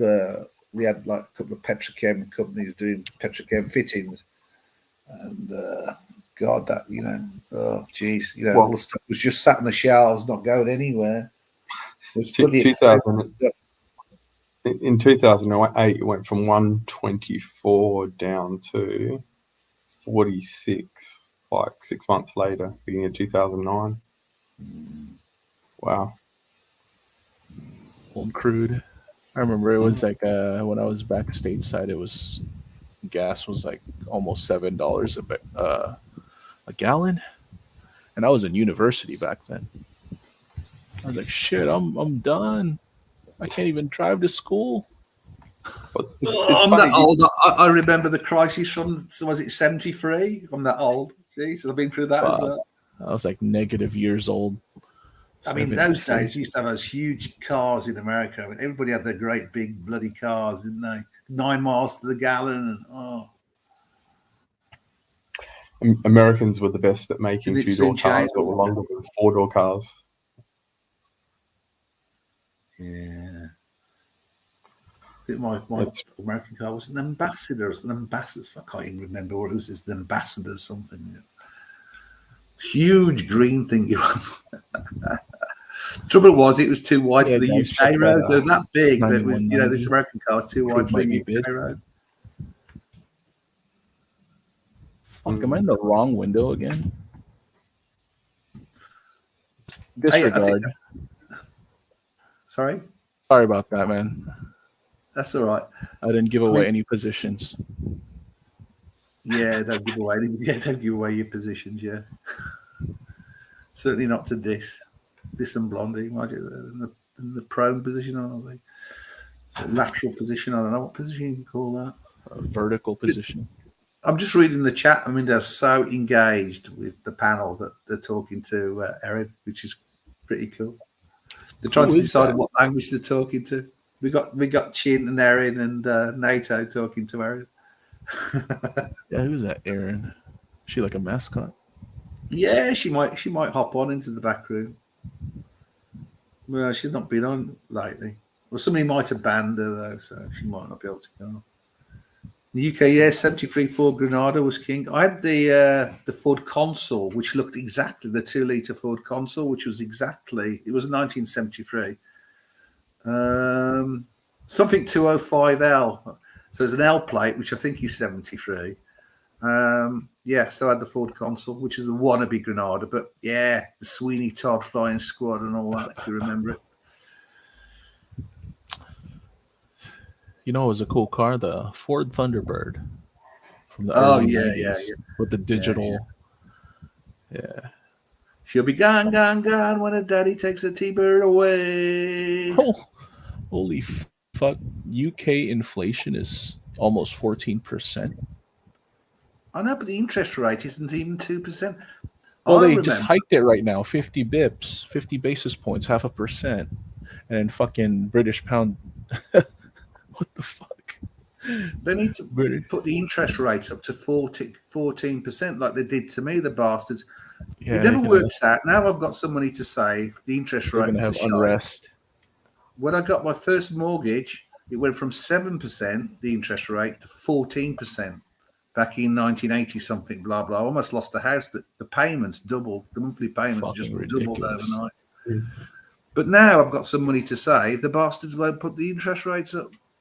Yeah, so today, I think all the Aussie banks put the interest rates up 0.5%. And I was looking at term deposits. They were offering, one of the banks was doing 3% for 11 months. Another bank was doing 3.2 for 18. And I was, I don't know what the home loan rates are now. I think they're probably somewhere around 5.5. Ugh. So dog.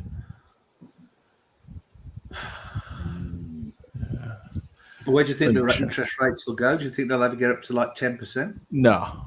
No You're way. asking for I think- trouble. I reckon they Or might hit some. They should hit maybe 7, and then I think they're just going to go, "Whoops, we've done something wrong here," and start backtracking a bit. Oh. Money, money, money makes the world go round. What's that? ABBA? Yeah. Oh yeah. In the 80s, interest rates in Australia were very close to 20%. The funny thing is, you ask yourself the question: they got such high interest rates. Where the fuck do you think they get the money to pay those coupon payments? They hike your taxes too. Yeah. You see, it's a double death, right? So you get Well, high taxes. The issue in Australia now is that our house prices have increased dramatically, like in the last Overinflated. Yeah, in the last. It's not even prime real estate either. Yeah, well, a lot of our real estate is near the CBD and everything, but like it's like where I am in Adelaide, we've probably we didn't see the big price rises in the sort of like 2010 to 2016. We sort of went up a little bit, whereas Sydney and Melbourne in those times doubled and almost tripled in some cases. But the issue is a lot of people have borrowed money, and because the real estate is so, because the value of the houses have gone up so much. A lot of these people, if interest rates go up 1 or 2%, they're going to struggle to service their loan. Yo, I'm just checking Oz's government bond yields. You guys got a fucking whacked out yield curve, man. You got 275 bips on the 2-year, 475 on a 5-year, 125 on a 10. Yeah, so I think they're predicting that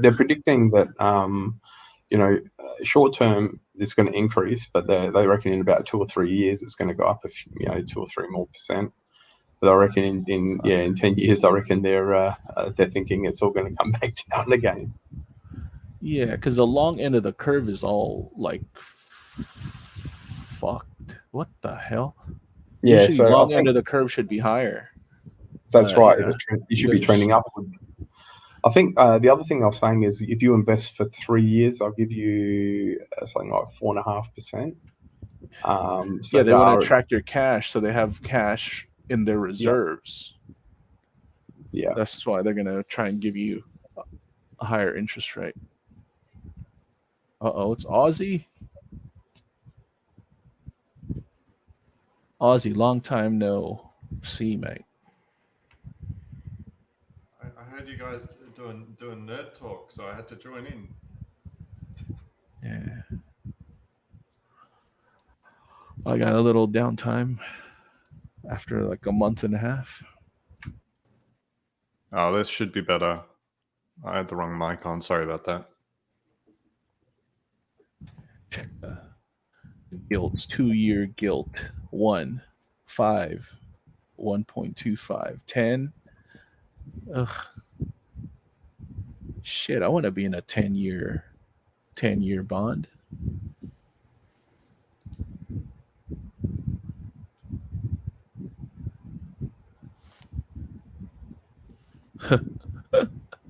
US 3 month 0, 6 month 0, 12 month 0, 2 year 3. So Wow. you put your money in US bonds for a year or short-term notes, you get jack shit. So, what are the interest rates in the US if you're going to borrow for a house? For house, let me check. Munis, what the hell? Hold on. I think high 5%, low 6%. There's a lot of variables. Depends on your credit. Yeah. In the US? Yeah, your Yes. credit rating. Unlike Australia, like in Australia, most of the mortgages are sort of like pegged to the Federal Reserve rate, the Yeah. Australian Federal Reserve rate. But in America, my understanding, it's basically linked to the bond market, which is affected by that, but it's not the same thing. Mm.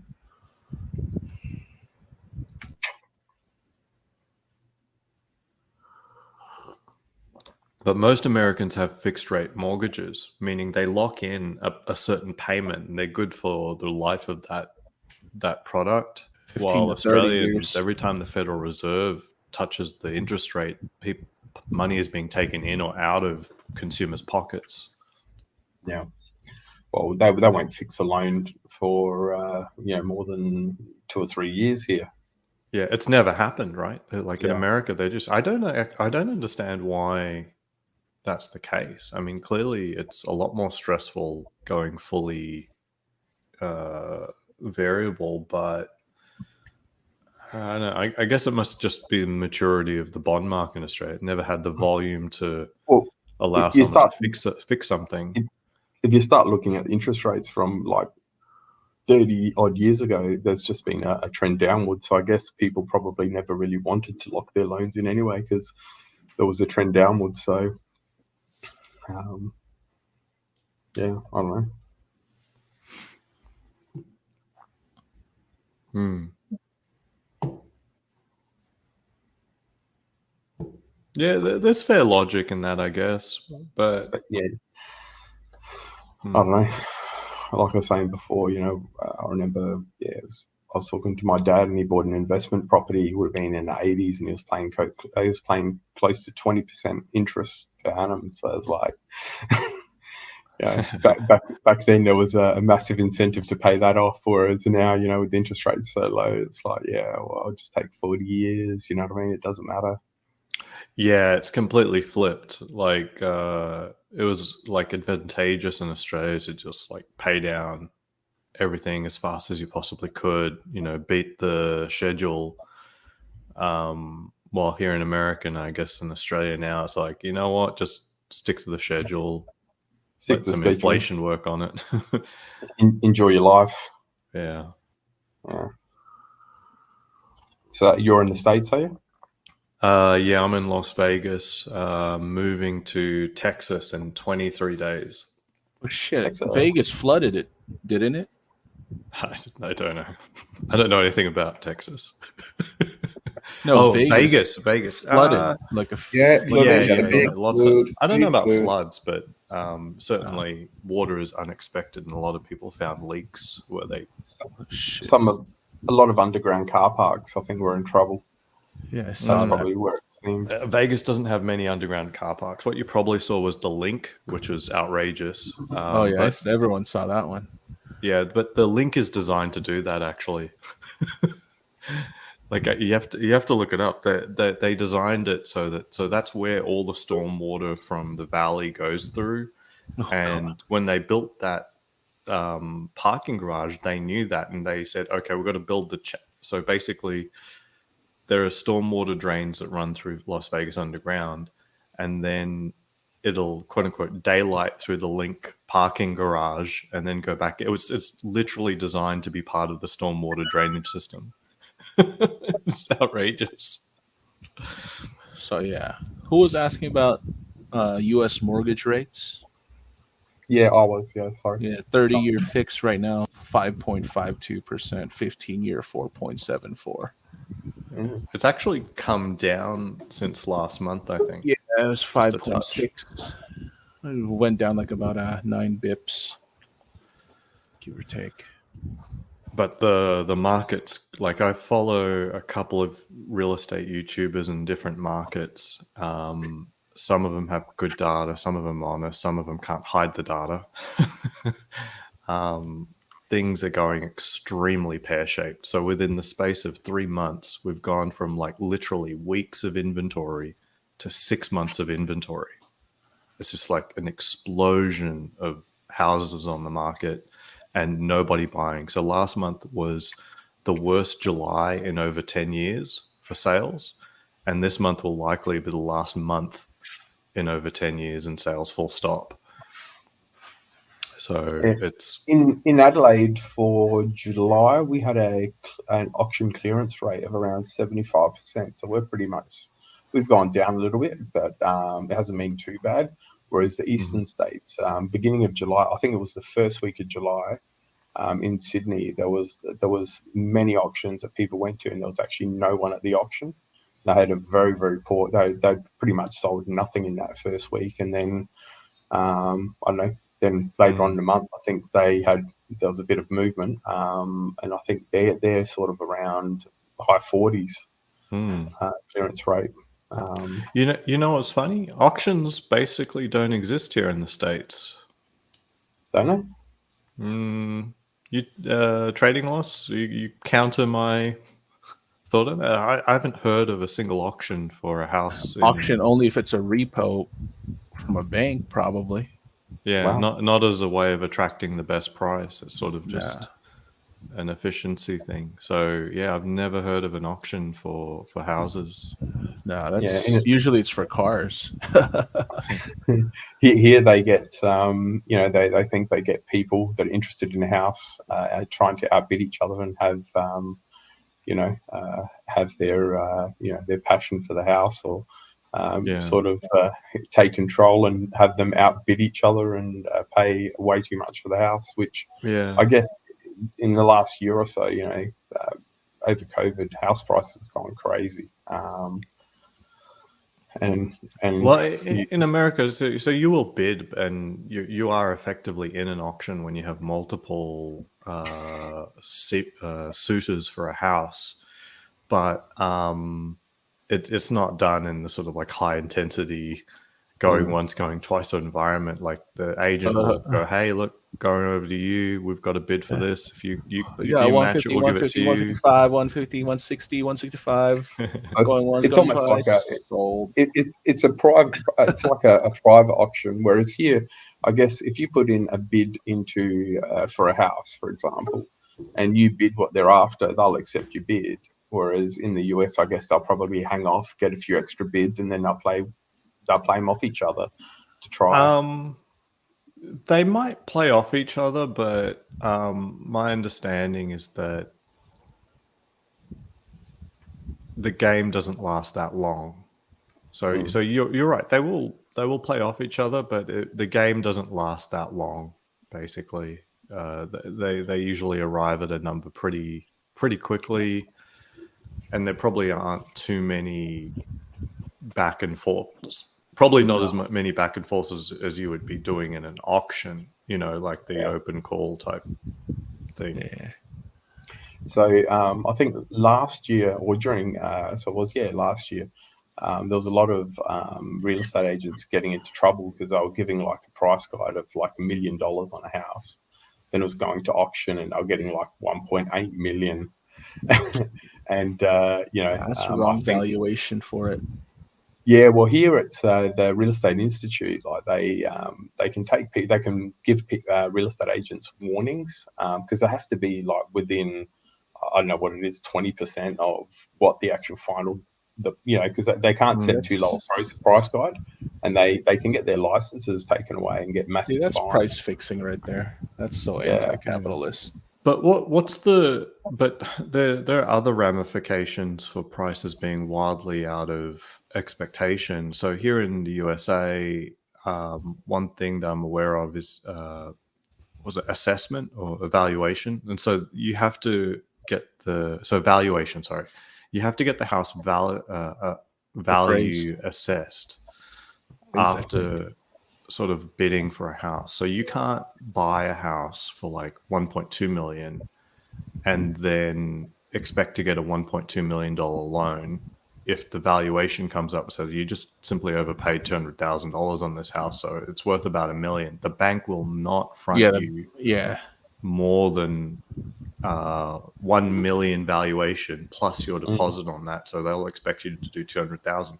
So you'll be having to do upfront 400,000 to get into that home. They will not allow you to take equity that low just because you overbid. Is that the same in Australia? Is there any... banks don't like that capital burn like that. Well, in Australia, it's kind of a bit different. Like, you obviously get pre-approved for a number, and then you've got that number to bid on on the property, I guess. So now, obviously, the banks do a valuation. Now, I don't know what would happen if the valuation came in at much lower than what you've actually paid for it, but I haven't really heard of that really happening, I guess. But it's like, you know, in the last 2 years, the real estate market's gone nuts. So, you know, there's been people buying a house and then 6 months later selling it for hundreds of thousands of dollars more. You know what I mean? It's really been an unusual time. So I mean, trading loss. I mean,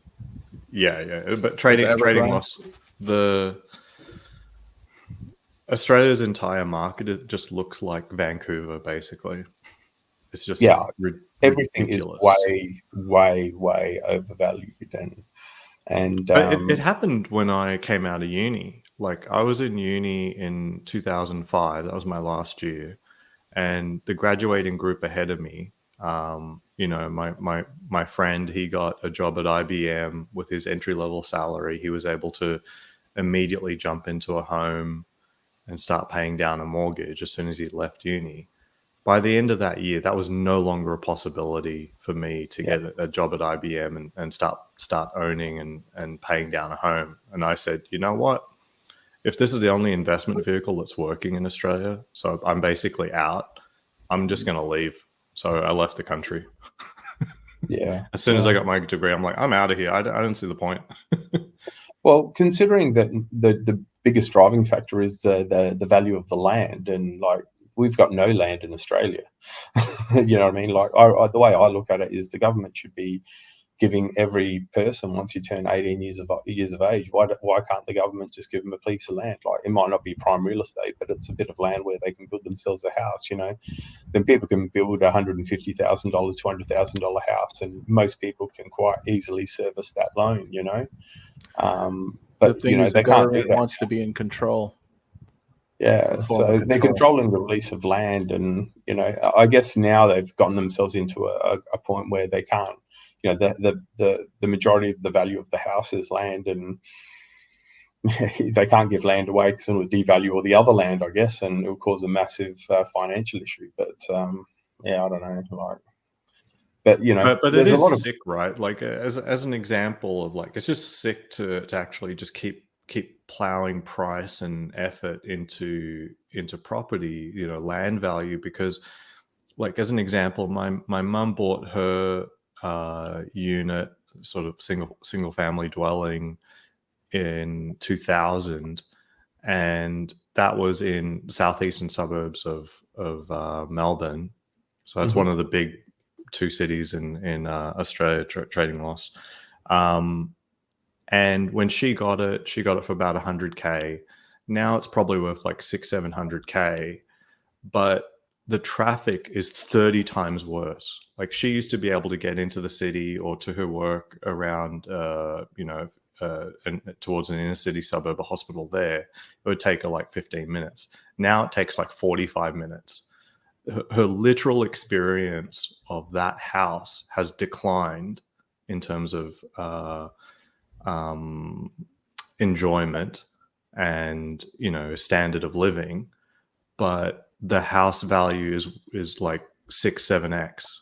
It's like, well, what's the point of people actually doing that?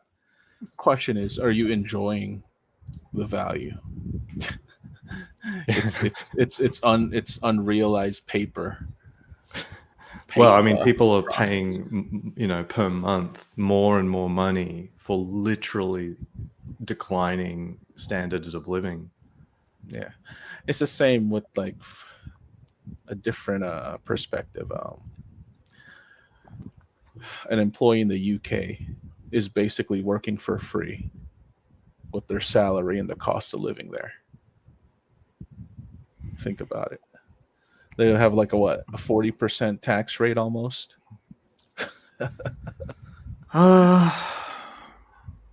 Something Yeah. ridiculous. Well, I lived in London for a while, and you're right. The savings rate is pretty poor at the end of the day, but the lifestyle is pretty good. Like I'll take renting and not having much equity at the end of the year and live in London over Australia any day of the week.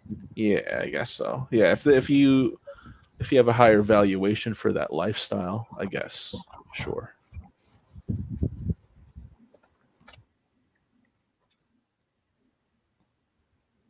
Yeah, yeah. It's complicated. I mean, I'd move back to London in certain circumstances. I would consider it. It's pretty good for kids. I mean, I don't know about the dangers at the like there's always been stabbings, but it's pretty like there's a lot of museums. You can walk down Roman roads and go to Tower of London, and like it's just such an amazingly historical place. And then it's also filled with people, as in, and they're doing things like you can go to like a maker meetup, people playing soccer. There's anything you want to do, you can do in London. And you can do it as a kid. There's no real age restriction. You know what I mean? Like I would have loved to have lived in London as a teenager or even younger than that. The things that you can get up to and see, while in Australia it's like school. Mum, can you take me to my friend's house? We'll go to the cinema. We'll go to the mall. It's really not comparable. Yeah, me, I grew up a block away from Central Park. So Oh, awesome. Yeah, I guess you know what I'm talking about. Yeah, then. so you can just I go can wherever agree you with the London childhood upbringing, but mine was a New York one. Yeah. I imagine similar thing. Good subway, good accessibility. Yeah, a lot of things to see and do. Yeah, they blocked You guys off the streets for You us to talk have about public recess. transport. Yeah, Yeah. In Adelaide, we get one bus every hour, one train every hour. Die. Yeah. Yeah. Well, most things people got just worse. survive. So answering who's Brown G-Force, Aussie, a house in Clayton. My mum lives near Springvale, so not far from that, and lives on one of the main highways that goes straight into the city and straight out.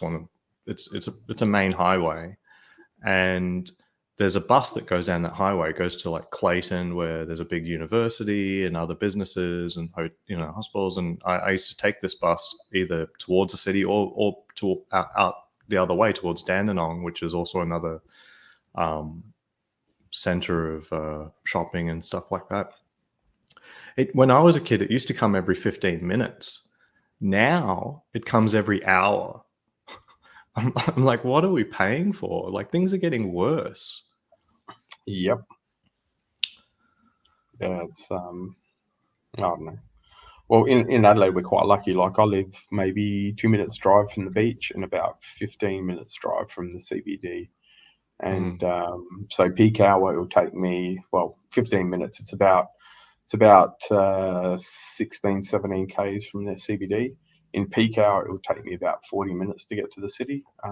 Whereas if I leave at sort of, around 8 o'clock, I can probably do it in about 20 minutes, in about half the time. Oh, so you don't live on the strip, right? No. Like, if anyone says they live like near the strip or something like that, it's like basically it's the worst part of town. Yeah. No, I was thinking the further away from the strip you are is the more affluent areas, basically. Yeah, I was thinking of just getting like one of the condos or two of them as a investment property over there. Try your luck. I mean, the hotels run this city, so the whole Airbnb type thing is not. Nah, because the way super. I was looking at like Veer or Trump, they have like a profit share on the room. So if you're not there, Right. they'll rent it out. I'll say, all right, run the numbers. That's a complicated business, man. Yeah. I mean, go ahead. Like, I mean, but you We'll could see. you could invest in like Wynn and MGM and Caesars directly, and I don't like getting involved in the accommodation unit is sort of, I don't know, because you got to think the high rollers don't even pay for their rooms. So I mean, because I don't know. It doesn't hurt to have like a crash pad if I was in town. So I don't know. Accommodation. Las Vegas is the easiest place in the world to get accommodation. Yeah. I mean, shit. I have too many points. So I could just, Marriott? Okay. I'll book 2 weeks at the Cosmo. Done. Cosmo's become my favorite hotel. Yeah, that's a good property. Yeah. When I used to do work with Blackstone Group, they sold it off though. They sold it to MGM. Mm-hmm. MGM owns that entire part of the strip now. They divested from Mirage and they picked up Cosmo, and they own that whole side. I knew the executive chef at MGM, but now he's the executive chef at Caesars. He might know one of my old friends from Disney. He's like one of the works at Nobu, I think. Okay, yeah, Caesars, Nobu, yeah, probably. Yeah, they have to know each other. Yeah, now, so he shifted to Caesars about a month and a half ago. He's been flat out since. But I think it might be a case of be careful for what you wish for, because I think he's got more responsibilities now, and he got the salary that he asked for. But I'm like, oh, I don't know. Yeah, dude. Sometimes the compensation, it's like you're getting paid to suffer, you know? Yeah. I mean, look at me. I mean, that's kind of a warning bell. Example. Like when they say yes to the number that you asked for, it's like, did I just fuck myself? Yeah. Why did they say yes? You want them to say no. Because sometimes a lot of the 6-figure salaries, when everything is said and done, they're making almost equivalent to like a 5-figure with all the taxes and all the other shit that their higher cost of living. No, right. Like my friend, So he's got a 2-year-old stress. son. Yeah, he's got a 2-year-old son, and he really, to be honest, he really should value his time a little bit better. And I can see it in him that, you know, he gets stressed, but, you know, maybe that's just him, you know, that he doesn't, how do you say, you know, some people deal with stress and you'll never see it. It doesn't mean that they're not stressed or they're not like it, or that they like it. Right. It's just some people show it and they're actually perfectly fine. Some people don't show it and they're not fine. You get what I mean? So I don't know. They got a good poker face. You know, exactly. I'm the kind of person who's got a poker face. It doesn't matter how bad shit's getting, I probably won't show it. But it doesn't mean that I'm not at a breaking point or something. I'm just not showing it. Yep. I learned that in uni. I used to think that showing your panic level, like, you know, what's the term called? Wearing your heart on your sleeve. Yeah. Is that the right term? I used to think that was helpful. And then I really thought about it, and I'm like, maybe I should just look completely cool, even when things are completely crazy. Maybe that would help. I don't know, because sometimes, you know, looking like things are urgent can inspire other people to like, oh yeah, we better do stuff. But at the same time, it's different people react differently. So I haven't decided if that's the most important thing in the world. But I think in general, in the professional world, people prefer to see someone not panicking, even if the actions are actually the same. Yeah. It kind of reminds me of like when I interview candidates and stuff. You know, you ask the 5 W's. The most important one is why. Mm-hmm. Right. So, why do you want to work for this firm? What do you bring to the table? How do you handle this situation? You know, Mm-hmm. and some of them can't even answer the basic question. I guess it's the way you ask it, right? Like they freak out, they're all nervous. I was like, yeah, dude, I don't think you could handle this job quite yet. Mm-hmm. So, Anthony Napolitano says, I just got a 20% pay rise today. What exactly was that about? Were you just asking for more money because you think you're worth it, or was it a promotion? congrats. Hey, pay raise is always good. Yeah.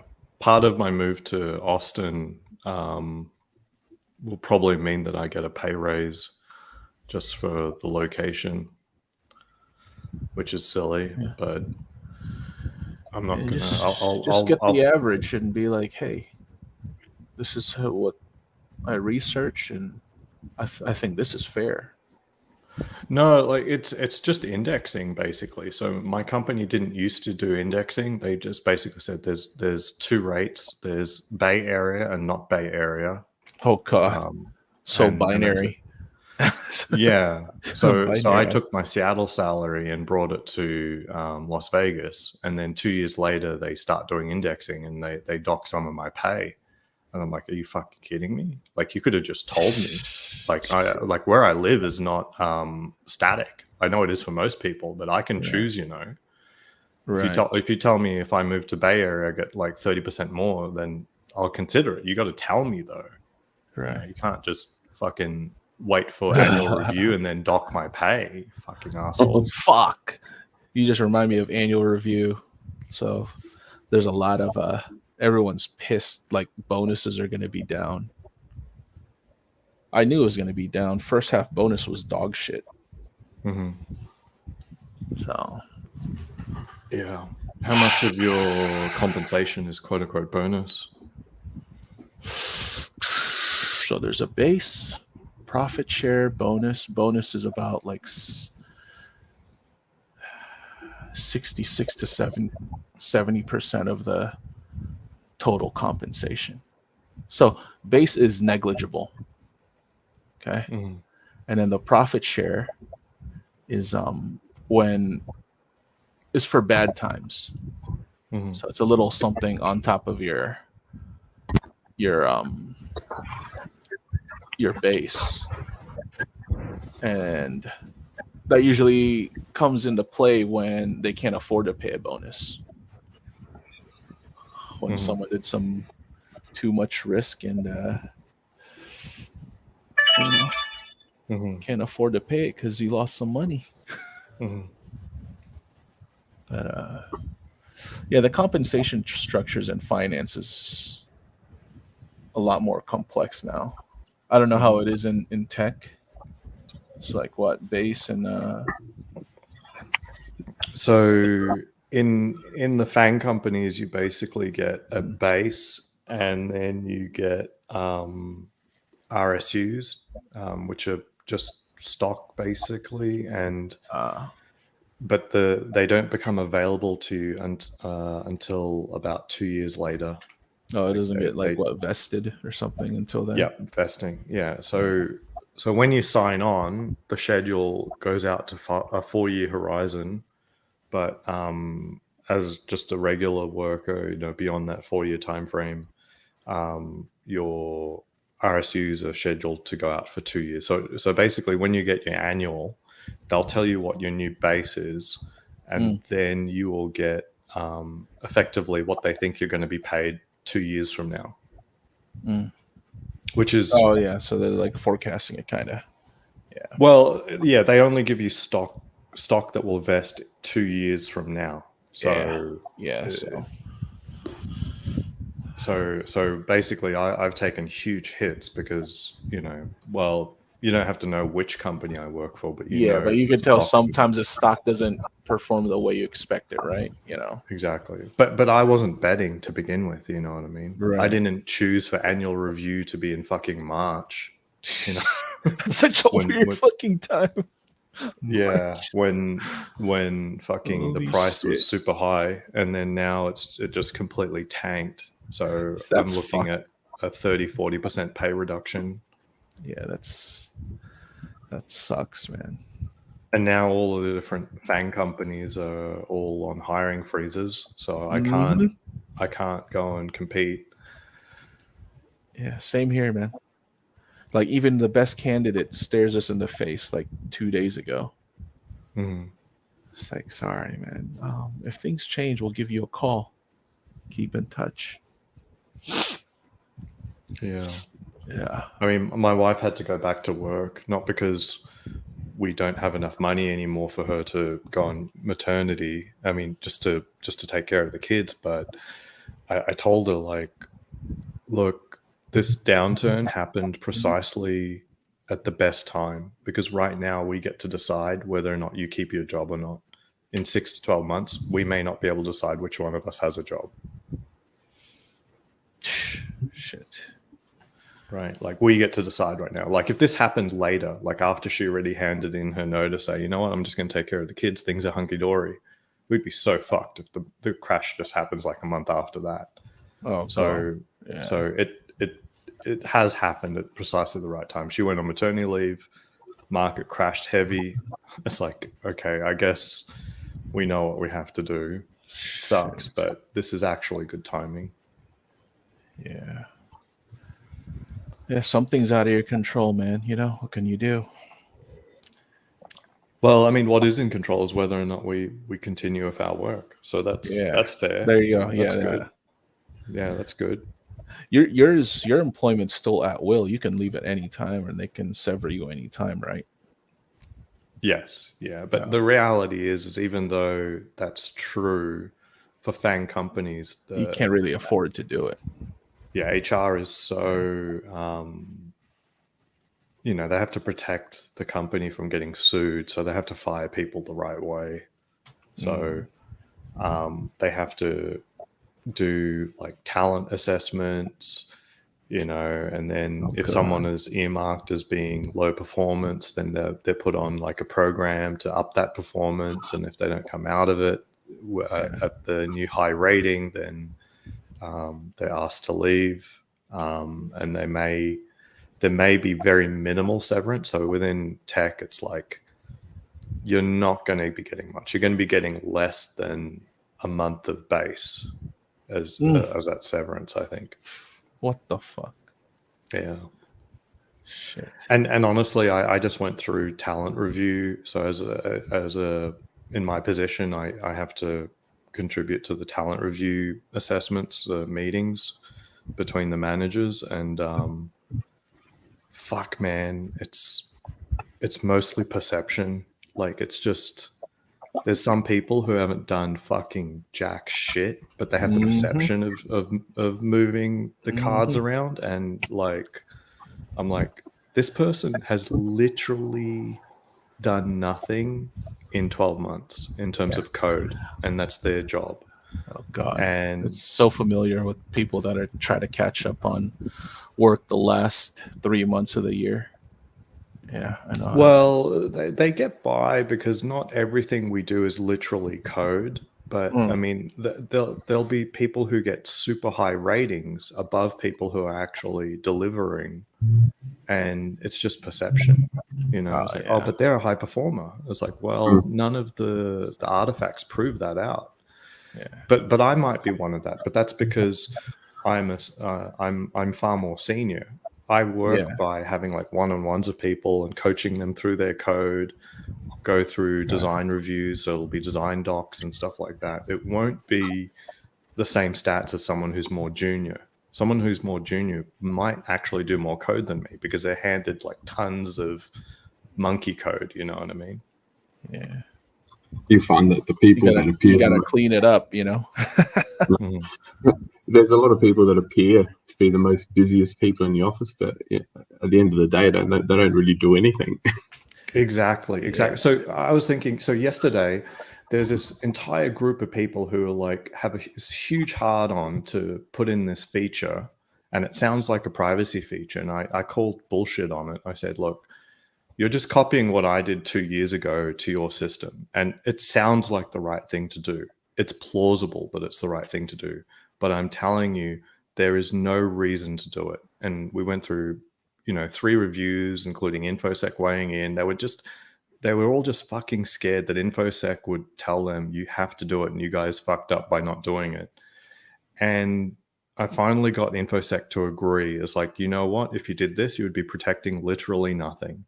So I avoided like months and months of engineering time by calling bullshit on something that wasn't needed. And I was the only person who raised the flag.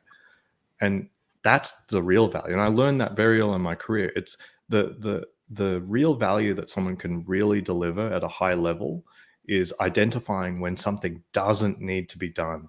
That's the ultimate. If you could solve the company's problems, that's where your value's at. Yeah. Well, but usually it's all about priorities, right? But the difference between like getting the priority exactly perfect and doing mostly okay, usually all movement is good movement unless it's in the wrong direction. And that's what you have to spot the most is like, oh shit, do not do that. That is just working in the wrong direction. So don't touch that.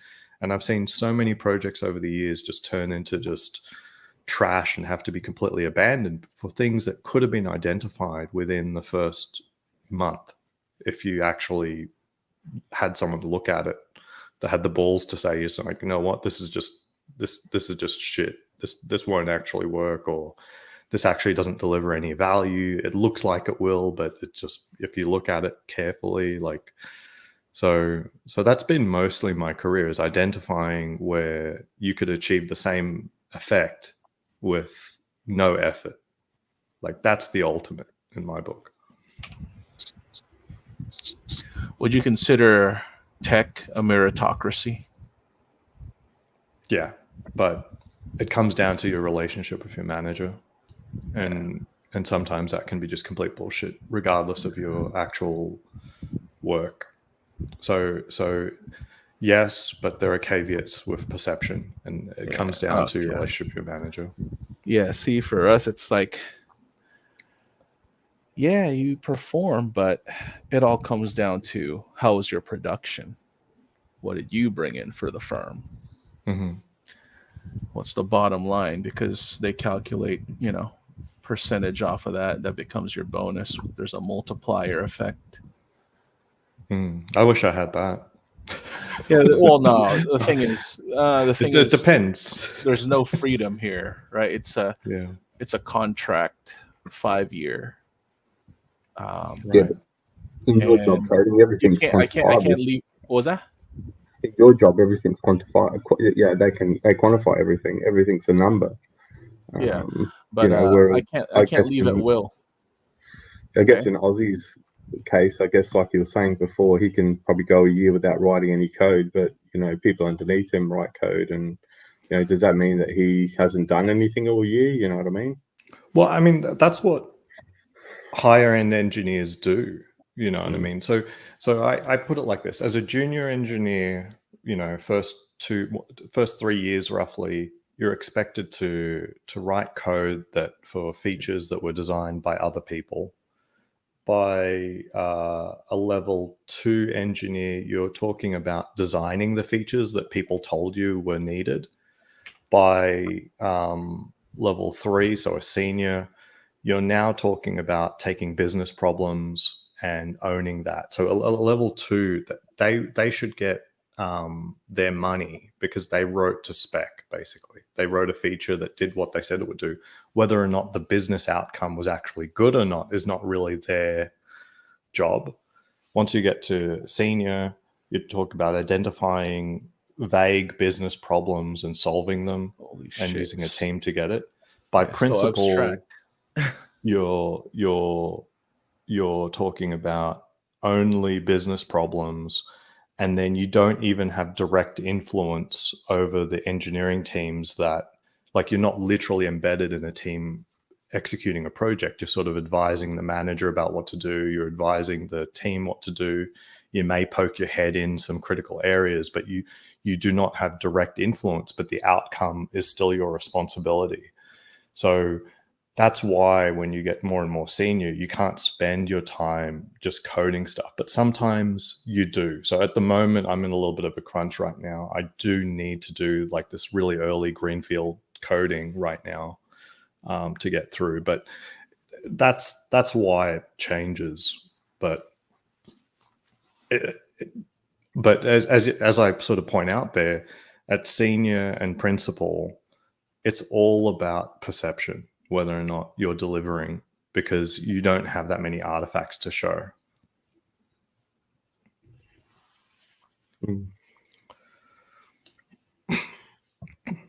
Yeah. Yep. Well, I guess you work for a big company. I've studied electronic engineering. But which uni? I did at UniSA. Okay. Yeah, I just finished my master's probably 3-4 years ago, I reckon. Cool. But I've just pretty much gone into the production side. So I was a production engineer for quite a while. Spent probably 10-12 years in an electronic manufacturing environment. Spent a few years in China setting up a factory over there. Oh wow. And came back and then got a new job and pretty much just went into a management position where essentially it's a small company. I look after that. My team's about a group of 20, so and pretty much spend my whole day solving problems, really. Yeah. So that's kind of what I'm back. That's what I don't like about working for non-FANG, is that usually the best engineers become managers pretty quickly. Like before I left NASDAQ, I was a manager. I really didn't want to do that, to be honest. Yeah, it's very different, right? To me, a lot of it is common sense, and I don't put very high value on what I do. But unfortunately, when you look around and when you sit back and really look at it, and if you don't do it, the whole place will fall apart. You know what I mean? So yeah. Where in China are you talking about? I was in Shenzhen so I was in it was in Longgang, but it was in Pingshan district, which was a new district, sort of east of Longgang, so sort of east of the city of Shenzhen. Cool. Yeah, my wife and I, we had our own business for a while. We spent some time in China and Hong Kong. Yeah. Shenzhen was my favorite place to be. Like, I liked how modern it was. The food was good. When were you there? So it is in Guangzhou, but I really like Shenzhen. When were you there? Long time ago, 2013, I think, before things went to shit. Yeah, I was there in 2009 to 11, so I was there a couple of years before you. So. That's awesome. Yeah, I mean, I'm there when it's shit right now. Yeah. Like it wasn't long after like 20. So I remember, who was that sort of governor who got executed, or his wife? I don't know. It They're was gone now. Yeah, well, I mean, it was sort of, there was this time in China in like the late thousands where things were hunky-dory and capitalism was the inevitable arrow for where everything was going. Things were getting freer all the time. If you had money, you could do anything. And then fucking this Winnie the Pooh guy just fucks everything up. He just goes, oh, you know what? Technology, I could really do this 1984 thing really, really well. And it's like they just went balls to the wall with that level of control. I used to say that China was moving towards more sophisticated forms of control over time. Like they would never be free, but they were moving to more and more sophisticated forms of control, like Singapore. Like, I don't think Singapore is free, but they have illusions to how they control people. And China was slowly moving towards these less heavy-handed forms of control, where they would say, "Oh, there's democracy within the party," you know, things like that. Yeah. But then, I don't know. Do you agree? Like, it's just gone to shit, right? Well, when I was there, everything was like, look, put it this way: if you had money, right, you could do whatever you want. You could get away with it, whatever you want. No one really cared. If you did something really, really bad, okay, they would deport you, right? But you know, you could essentially beat the crap out of someone. You pay someone, you know. Well, I'm not talking about 10,000 RMB and they'll let you go. You know what I mean? Not that I ever got in that situation, but you get the feeling you can do whatever you want, right?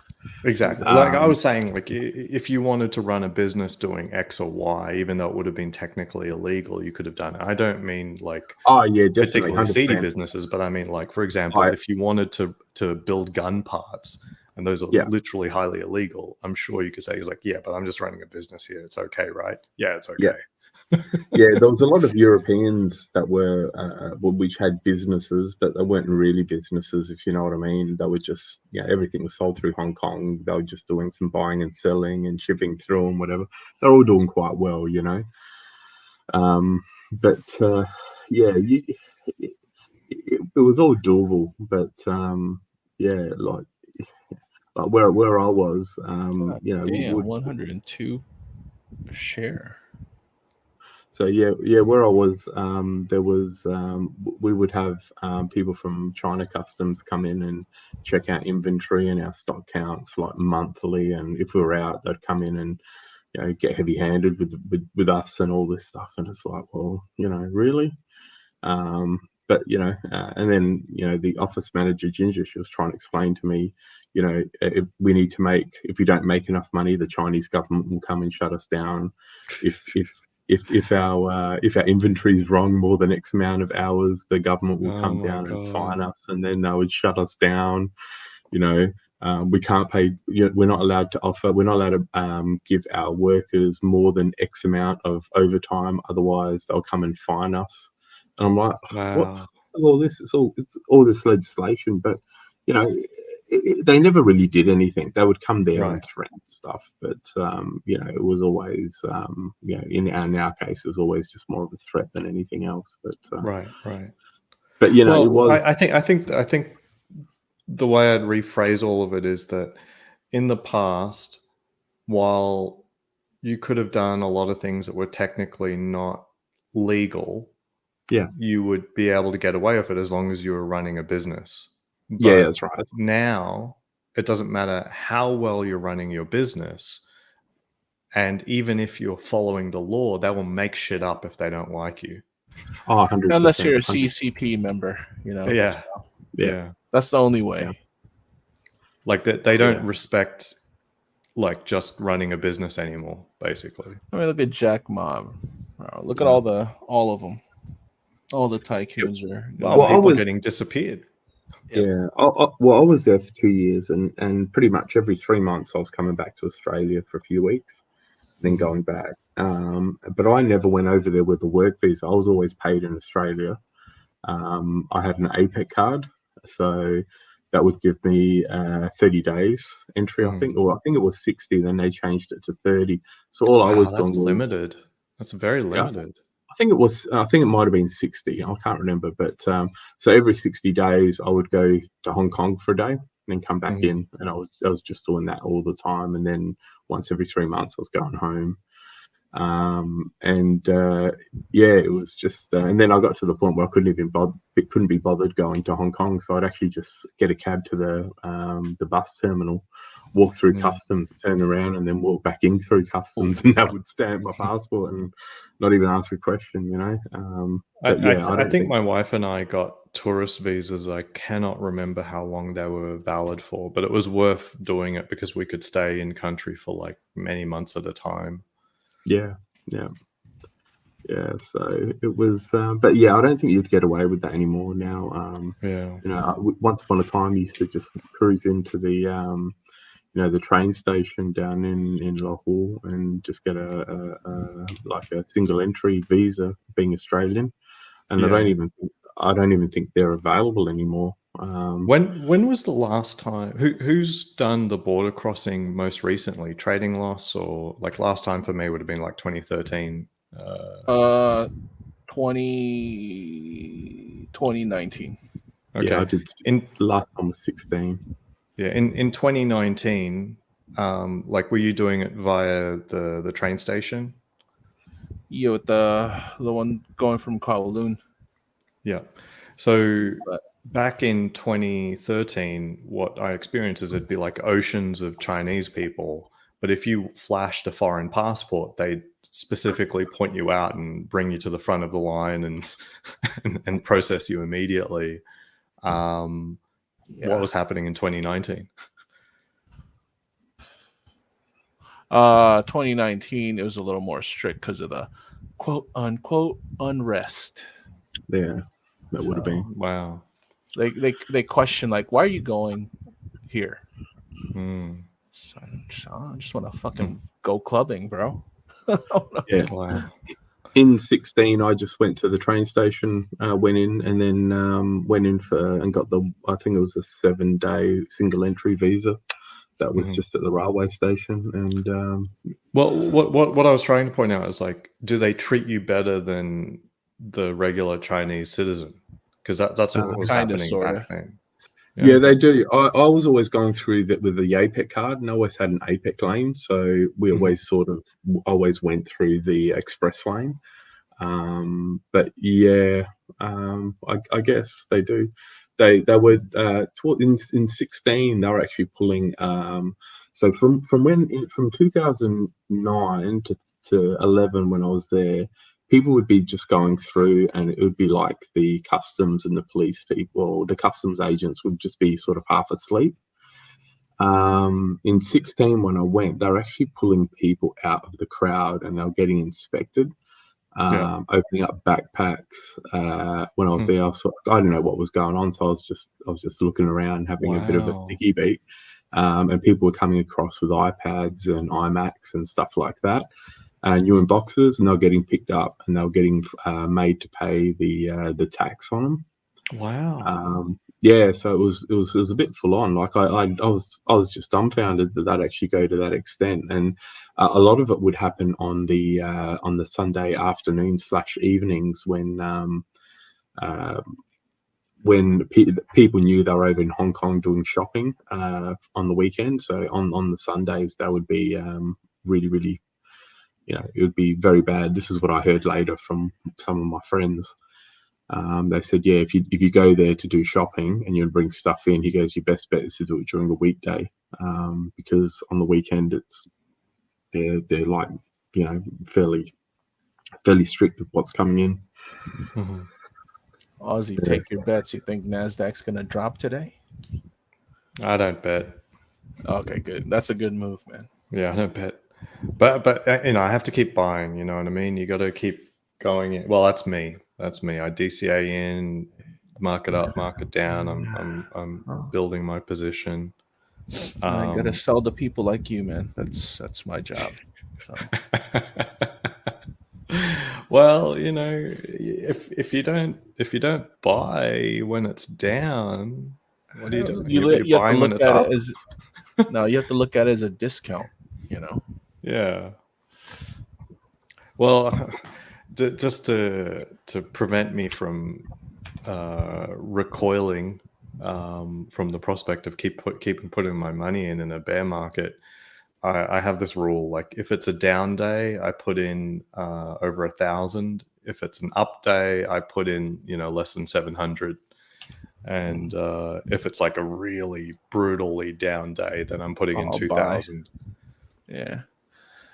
As long as your cost basis is down, Yeah, well, I've got nothing else to put my money into. So, I mean, if you can margin that portfolio and do fun stuff with it. yeah, I've got good margin. I've got good. So I'm with Interactive Broker, so I've got full margin so you got availability. low margin rates, and you could buy a house with it. Better than the. I did the math on that. It's a really bad idea. Well, it depends how low your margin rate is, but you got to have collateral too, because if you get margin called, you're kind of fucked with the house and the mortgage. No, I'm good. I've got multiples of what a house would be worth in my portfolio, Right. So I could do it. But I did the math, and basically, because when you buy on margin, it recontributes to your your equity base in your portfolio.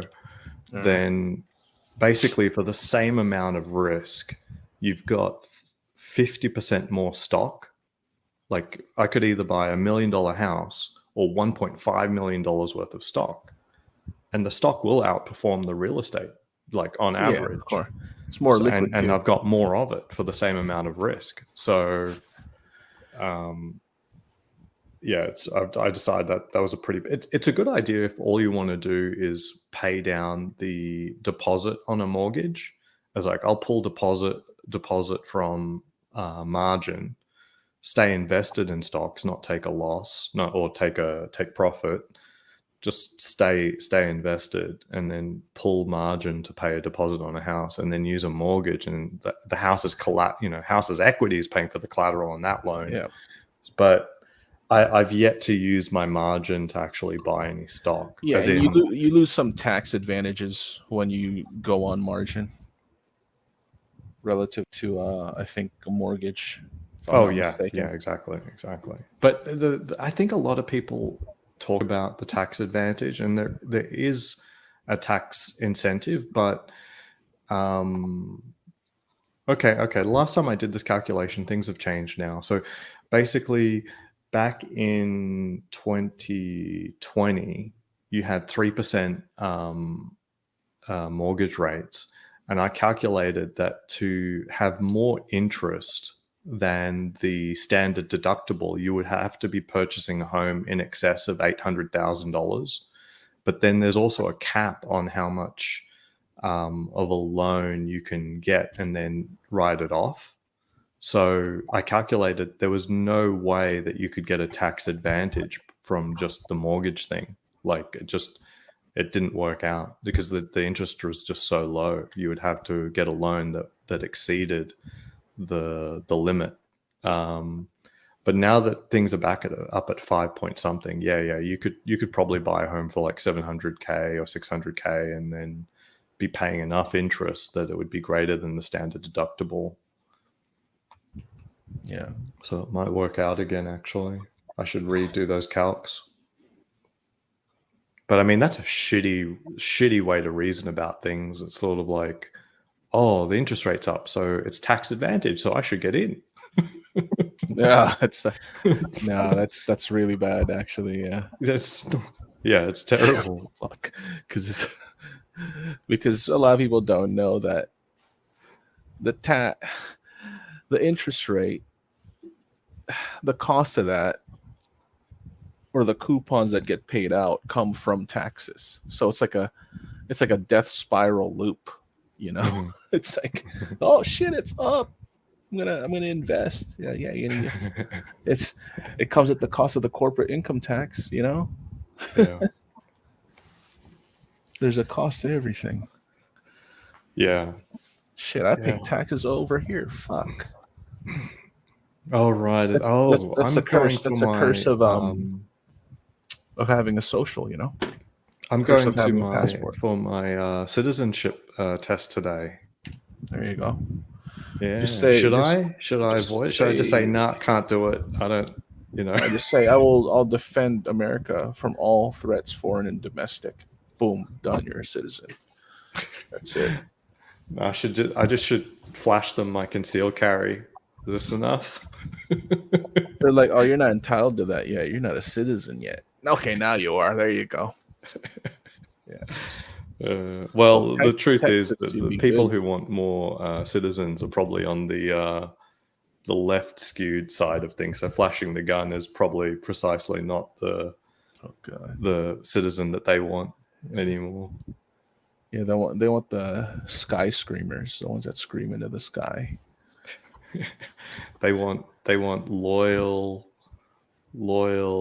tyranny followers, I guess. God, they're the ones that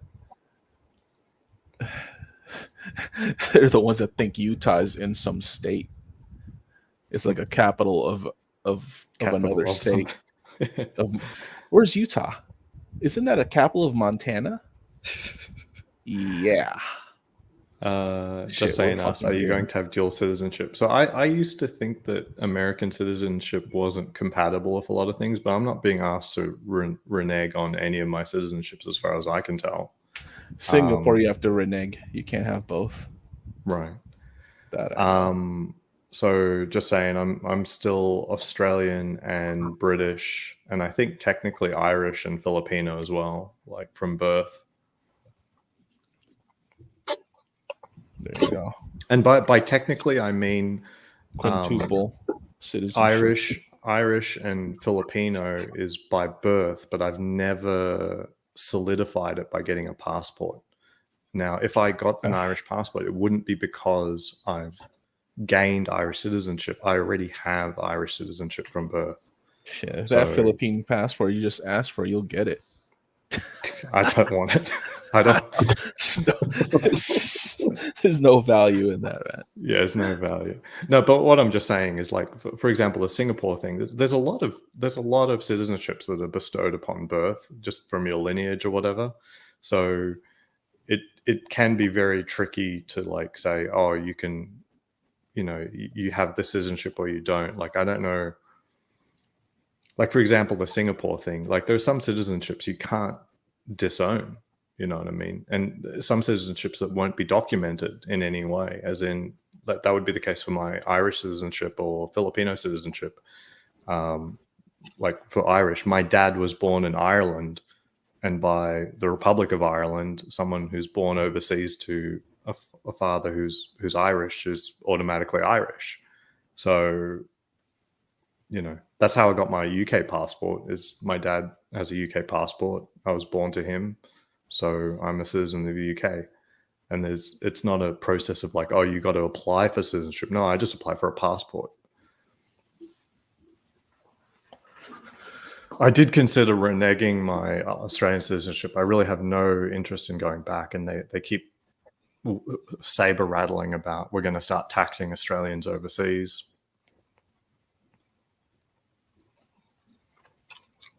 Yeah, they just want to do it like how America does it. They tax me overseas. Fuck. Exactly. They'll just work out what your tax rate is in the US, and if it's and they'll charge you the difference if it's more in Australia. Yeah, that's what they want to do. Even though I haven't lived in Australia in 15 years.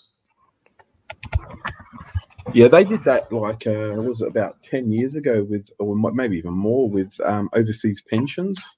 So like my grandparents were Italian, and they would come here and get the Italian pension and the Australian pension.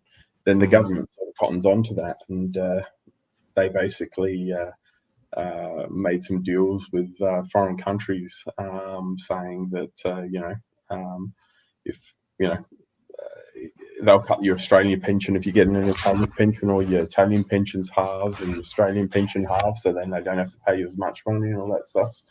Right. Yeah. There's a boomer stuff where we got no hope of getting anything like that.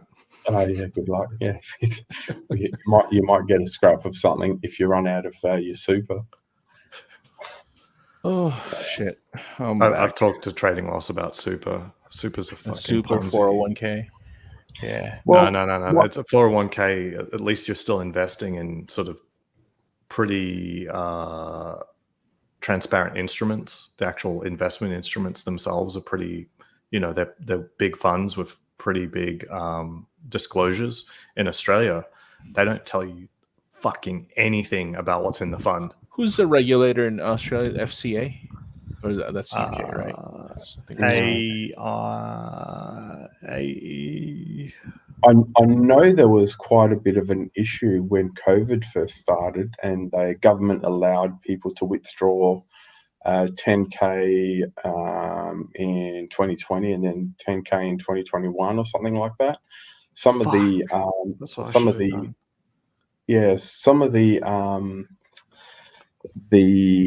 super funds, I don't know which ones they are. They're called some of the super funds are actually were invested in some very illiquid investments. So what happened was a lot of people put in for this cash, and the funds didn't have the cash to provide. You know, it was a bit of a disaster. And what ended up happening was they had to sell. Well, they were getting to the point where they had to sell some of these assets at a massive loss. Fuck. And I think the government sort of stepped in and helped them out there. They gave them some cash. Oh my God. I've been saying this for decades. I've said super is a fucking Ponzi because none of these funds are actually revealing what they're invested in. It was the Right. industry It's a dark hole, super man. funds. It's a Industry fucking dark super hole. funds. They were the big problems. And they would actually invest in the industry, like say that you're in nursing or the healthcare industry. They would actually invest in healthcare, investments.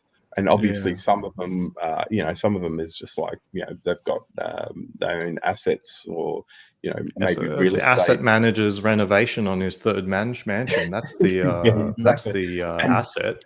He's getting his yacht master And- for his yacht. Yeah, well, and look, a lot of those investments, It's very liquid, guys. Yeah. So that's when it sort of hit me. I was looking at it, I'm going, geez, that's, if you're with some of these super funds, okay, they've been performing well when things were good, but now that people want some of their want to withdraw some of their money, which I was completely against, because with a lot of people withdrew money and just bought it on Rolexes or if they could get them, like frivolous items. Some people didn't need obviously the money to live, but it seemed like a lot of the withdrawals were from the younger demographic. They just wanted to. God, thanks for sharing that, man. Like, so I've been saying super is like a Ponzi. Like, all of the inputs are how you create Ponzi. So you have no disclosure on the funds. By design, you say that people are not allowed to withdraw unless it's at a specific rate at a very predictable time frame, which is retirement, and then you're only allowed to withdraw like a sort of a stream of super out. Otherwise, you get penalized. And then you also guarantee that people have to keep putting money into the fucker. So That's right. you've got all of the recipe for a Ponzi. And the problem in Australia is because, and your story is amazing, is that they will never be tested on this shit. The Ponzi could last for like 67 years and the asset manager is just making a killing. But because they got the tiniest test. Oh, you're allowed to withdraw $10,000 out of your entire retirement savings. Big. Oh, we can't do it. We can't do it. They don't even tell you how big the super is in terms of AUM, assets under management. Oh no, they do that when they send you their I think it's their half yearly or no. Tell you? JL, you're talking about how much they are telling how much you have. They do not reveal publicly how much money they have under management. Some do tell you how much assets they're managing. Okay. So you want to know how much the portfolio manager makes? You do they 0.2% of the AUM. 0.25% is their gross dealer concession. So they're the making fees they charge is ridiculous. They all must be just sitting there buying their Rolexes. And like they charge high trading fees for loss. it. What's that? Yes. The fees upon fees, and they tax it. They fucking tax it as well. Oh fuck that! That's a scam, dude. So you go in. I think you get taxed at a much lower rate, but it's still. yeah, I don't know. Look, the thing is as well, like to set up you need to have probably at least 250K in your super to sort of set up a self-managed super fund, which a lot of people will never get to. But at least there you've got some control of you've got control of where your money's invested. Fuck, just open a goddamn brokerage account and fucking run it your own shit. Yeah. Jesus Yeah, Christ. but you're no trading loss. The best part, people are forced to have a super in Australia. Oh, You cannot that's right. have employment without paying into So super. yeah, so Oh, your that- employer pays. fucking Ponzi. That's where you- that's where the government's getting their coupon payments for their fucking fake high rates to their bonds. Yeah, that's so where they're getting the money. obviously they've legislated that your company has to pay you a minimum of X amount of super payment, and the business will then pay directly into your nominated account. The tax rate will come out, and then they charge you a fee for the money that's going in, as well as a monthly fee for managing your assets, your money, your superannuation. It's literally the worst retirement vehicle I've seen in the world. Dude, that's fucking in garbage. the world. I've not seen a worse retirement vehicle than That's super fucking garbage. in Australia. Yeah, but the other issue is as well, as a younger person, you sort of, okay, look, because the most of it's obviously invested in shares, and the stock market's going to go up, blah blah blah. In 50 years' time, you'll be well in front from where you were with what you put in, right? That's But, what the Ponzi says. Yeah, well, that's right. And then the other thing as well is, it is, obviously there's a tax advantage of putting money into super, but that's at the moment. What's to say that given all this money they've handed out over COVID and they need to recoup some of it, they don't lift some of the taxes when you're going to get your money back? And what are they going to do? There are taxes on super, and whenever the government feels like it, that's the first thing they go for, because there's they'll jack it little up. friction. Exactly. There's so little friction when they say, "Oh, we've played around with some of the taxes inside of the super," and they never show how much tax you've paid on those super statements. They just show, "Oh, your portfolio value is this much." Or how much money did you take out for fees? How much money did you take out for taxes? A lot of people see that and say, okay, well, my super, I'm going to need that in 20, 30 years' time. It doesn't matter. And the other thing is, from 1 year to the next, generally they'll see that it's increasing in value. Nice. So they don't even question anything. Just make like Hong Kong and fucking riot. God damn. Jesus Christ. Most Australians believe in super. Yeah. Oh yeah, you got. They think it's a good thing. They think it's important that it's forced. Brainwashed into it. Yeah. So they sad. think it's really important that people are forced into it. Like, I tried to make the freedom argument to someone, and I just said, okay, if super is so good, why do people need to be forced into having it? So, well, they're not forced. I'm like, what do you mean they're not forced? Well, it's taken out of their paycheck. It's like, yeah, it means well, that's forced. They don't have any choice. Yeah, well, if people had the choice of getting paid the extra 10% into their salary or getting 10% into super, I would say there would be very little people that were putting it into super, if not anyone. Fuck that. See me? Yeah. I have someone from Merrill Lynch manage my shit. I don't have a 401k. I don't have any of that. Yeah, I've been thinking about stopping payments in my 401k. I fucking liquidated it. But I liquidated it, paid the penalty. Paid the penalty. Put that into a professionally managed brokerage account. Basically, it's with Merrill, and the reason why is I can't directly manage my own. I told him, hey man, drips, this, growth, this, 60-40, risk parity, you know what's up. Let's see what you got. And I told you he outperformed the S&P by I think 10%. Actually, have you checked up on that recently now that the S&P sort of recovered a little bit? Yeah, he's still up. He's still up? Wow. Let me double check. Yeah, double check, because I mean there has been sort of like silent recovery, like last couple of weeks. What have I got in 401k? I've got 300. I've got about almost $500,000 in 401k, which at least it's in funds that are very transparent. But what I'm thinking in the future is that I'm probably not going to live off that. I'm probably going to live off margin and my main brokerage account. Not like any amount of money in 401k is actually completely worthless to me. I'm wondering. I mean, you have to think about it, the opportunity cost. You can't deploy it. It's locked up until a certain age. Yeah, and I can't get margin on it, so it's not contributing liquidity. That's the issue.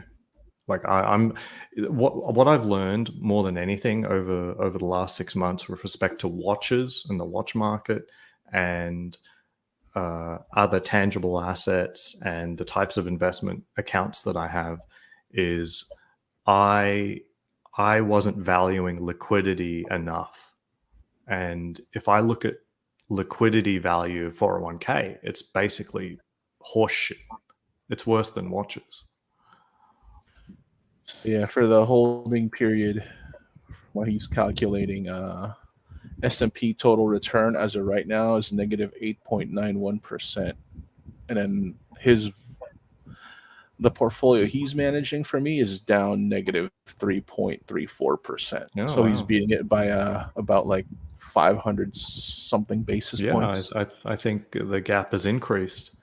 So I told him, I said to him, I was like, yeah, you know what you're doing. Keep at it. Buy more Google, please. Thanks. Yeah, Google's cheaper now. Yeah. So, a little bit of upward pressure on that name. NATO's saying it's not forced. The pays were adjusted up at inception. I remember it happening. I'm not sure if NATO is being... I'm not understanding what he's saying or if he's being sarcastic. He was saying that, I think he means that people's pay went down, and then I think what had happened, I think your wage went down sort of by half of what the super rate was, and then the company had to kick in the other half. I think that's what they did. Yeah, but I mean, that's I mean, any money a company pays towards your employment, regardless of whether it ends up in your pocket or not, is stuff they would just as happily land in your pocket. You. I mean, yeah, for sure. That's not really an argument, in my opinion. And it says, see, if that's your super, very, very few Aussies would save that out of wages and salaries. I would agree with that. But maybe most Australians shouldn't have a super because, I mean, the only real investments in Australia are real estate. And look, I'm not into real estate. I don't like it. I've already told you that. ASX. The reality is your ASX is dog shit. Yeah, ASX is dog shit. No covered calls on that index. Dude. Yeah, when I was working during Asia session, we're looking at ASX. I was like, who the fuck trades this shit, dude? It's like, so illiquid, at least in my point of view. Yeah, it's dog shit. So one of the worst things, in my opinion, was just full on xenophobia, I guess, was Singapore SGX was trying to buy ASX back in like 2011, I think. They should have totally done it. It would have helped Singapore a lot. It would have become a little bit more of a center of finance than Hong Kong was. And then it would also help Australian investments remarkably by having, better access to Asian clients and stuff. But the fucking Aussie brokers, the little collective, they're like, oh, but then we're going to be competing with international brokers and we will have our lunch eaten. It's like, fuck. Shit. Like, so yeah, the Australian securities, whatever, they nixed the deal. And like, this made every lick of sense. The only thing it didn't make sense for was like these few brokerages in Australia. It's like, fuck you. So sad.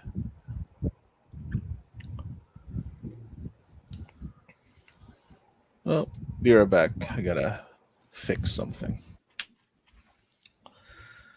Yeah, super, super, super, man, complete fucking Ponzi. Like, and I got to research what should I look up, JL, when looking up like these stresses that were happening. So did they just straight up send them money? Did the government just send them money to? No, no. So what? Yeah. So what happened was the government allowed anyone to withdraw. Well, you had to say you had hardship. Let's put it that way, and they would allow you to take out. I think it was 10K in 2020, and then 10K in 2021. So what was happening was they announced it close to the end of financial year in 20. So a lot of people took out 10, sort of. And then, the following month they took out another 10, and then that was sort of, the market crashed. In was April, May, June. So the market was so their super was performing quite poorly at that time, and they allowed them to take out sort of 20K, which wasn't a good thing because obviously they took it out at the lowest point almost. So a lot of the industry super funds had issues because a lot of them invested. They had good returns, but their investments were very illiquid. So in terms of providing annual returns, it was okay, but this is exactly what a Ponzi would say, that your investments went up year over year over year over year, and they were really good investments, but now that you want money, it's like it's a little hard. Yeah. And do they return 20% plus a year? Nah, they were doing it. They were doing somewhere around 10, 12, something like that. Yeah. So they say 10, 12, but they're actually doing like 5, 6. The other 4 is what they keep. Well, the other thing is, you don't know if that's pre-fees or post-fees or whatever it was. Pre-tax, post-tax. Like, you just get a number at the end of the day. Yeah. The number is that you get screwed. That's what the number is. So go ahead, JL. So they said, the investments did well, but we can't get any money out of it. Well, they were crying. They were saying, well, we're going to have to sell assets at the worst possible time to pay these people. And it's going to affect everyone. And then I'm 99.9% sure that the government did step in and lend them some money, because I think something like that happened. I can't exactly remember, but I remember them whinging and complaining that, given the assets that they were invested in, it was going to be a massive issue for them. So. That's fucking hilarious. It's like the tiniest test possible. You got to understand, like $20,000 from lots and lots of people, it still should be a drop in the ocean, considering people have been paying 15% of their fucking earnings for their entire life. This is like a tiny, tiny test of whether or not the system was a Ponzi. And it's like, guess what? They don't have the money. But it also shows you how many people withdrew money as well. Put it this way, man. Like, when's the worst possible time to sell your shares? When they've hit rock bottom. Essentially, all these people were selling, when it was costing. Like, they were taking out 10 grand, but it was costing them 20 in real terms, in real money, the month before. You know what I mean? Like pre-COVID cash. That 10 grand was probably worth 20, 25. So, they pulled out 20K, which was essentially 50, 60,000 like a few months earlier. And it's just wiped out a massive chunk of their super. I'm back. Yeah, I don't know. Like, getting any money back out of a Ponzi is a good deal. Shit.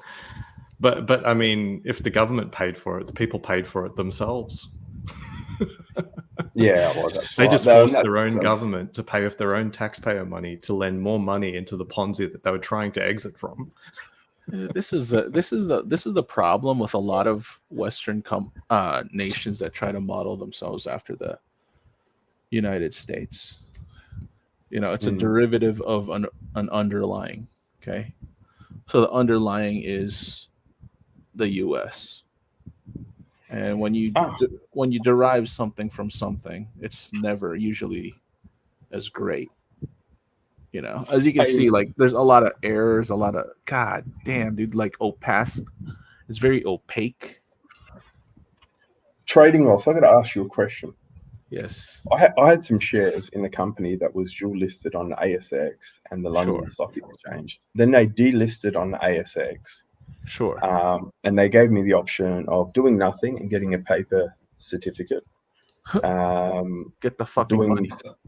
Doing something else and transferring it over to, I don't know, through, like, say I had another international trading account, they could transfer it over to that, and then there was a third option. Then the third option was to cash out. Now I've got this paper certificate. Yeah, so now I've got this paper certificate because I did nothing, because they said it was the easiest thing to do, and like it's I think I've got about 60. It's worth about 60 or 70K, and I've got this paper certificate. So it was only a few $1,000. I wouldn't care. So what's the deal with that? I need to go find a broker here locally that's willing to sell it and cash me out? Or the think about it this way, dude. The stock certificates, those are the yesteryears. People don't like to deal with that. They have no real obligation to cash you out on that. They're probably going to charge you 500 Aussie or something for that, like a transaction fee to cash out. I don't care. It's You're like gonna get skinned alive. It's worth $50,000 or $60,000. I don't care. Like, you know, I'll pay $5,000. It doesn't bother me. You know what I mean? I just want the rest of the money, because, like, it's complex because you're talking about London Stock Exchange versus what brokerages are available to in Australia. So I honestly don't know. You got to find a brokerage who'll deal with this, and I don't know if that means a brokerage in Australia or a brokerage in Interactive England. Brokers, man. They got IBKR there. Yeah, we got IBKR here. So I spoke to IB, and they just said, no, we don't deal with paper certificates. God, sucks. Okay. I'm surprised because 50/60 is, I mean, look, it's not a huge portfolio, but it's a sizable position. So I'm surprised there would be literally nobody who'd take your paper certificates. I think there is, like, when they I was on one of the forums, and there was many people in the same boat, and there are some ones. What company, if you don't mind me asking? It was Pensana PM8. It was on the ASX, so Pensana Metals. They were, I think they were doing, I think it was rare earth magnets or something like that. What do they call them? I don't know that name.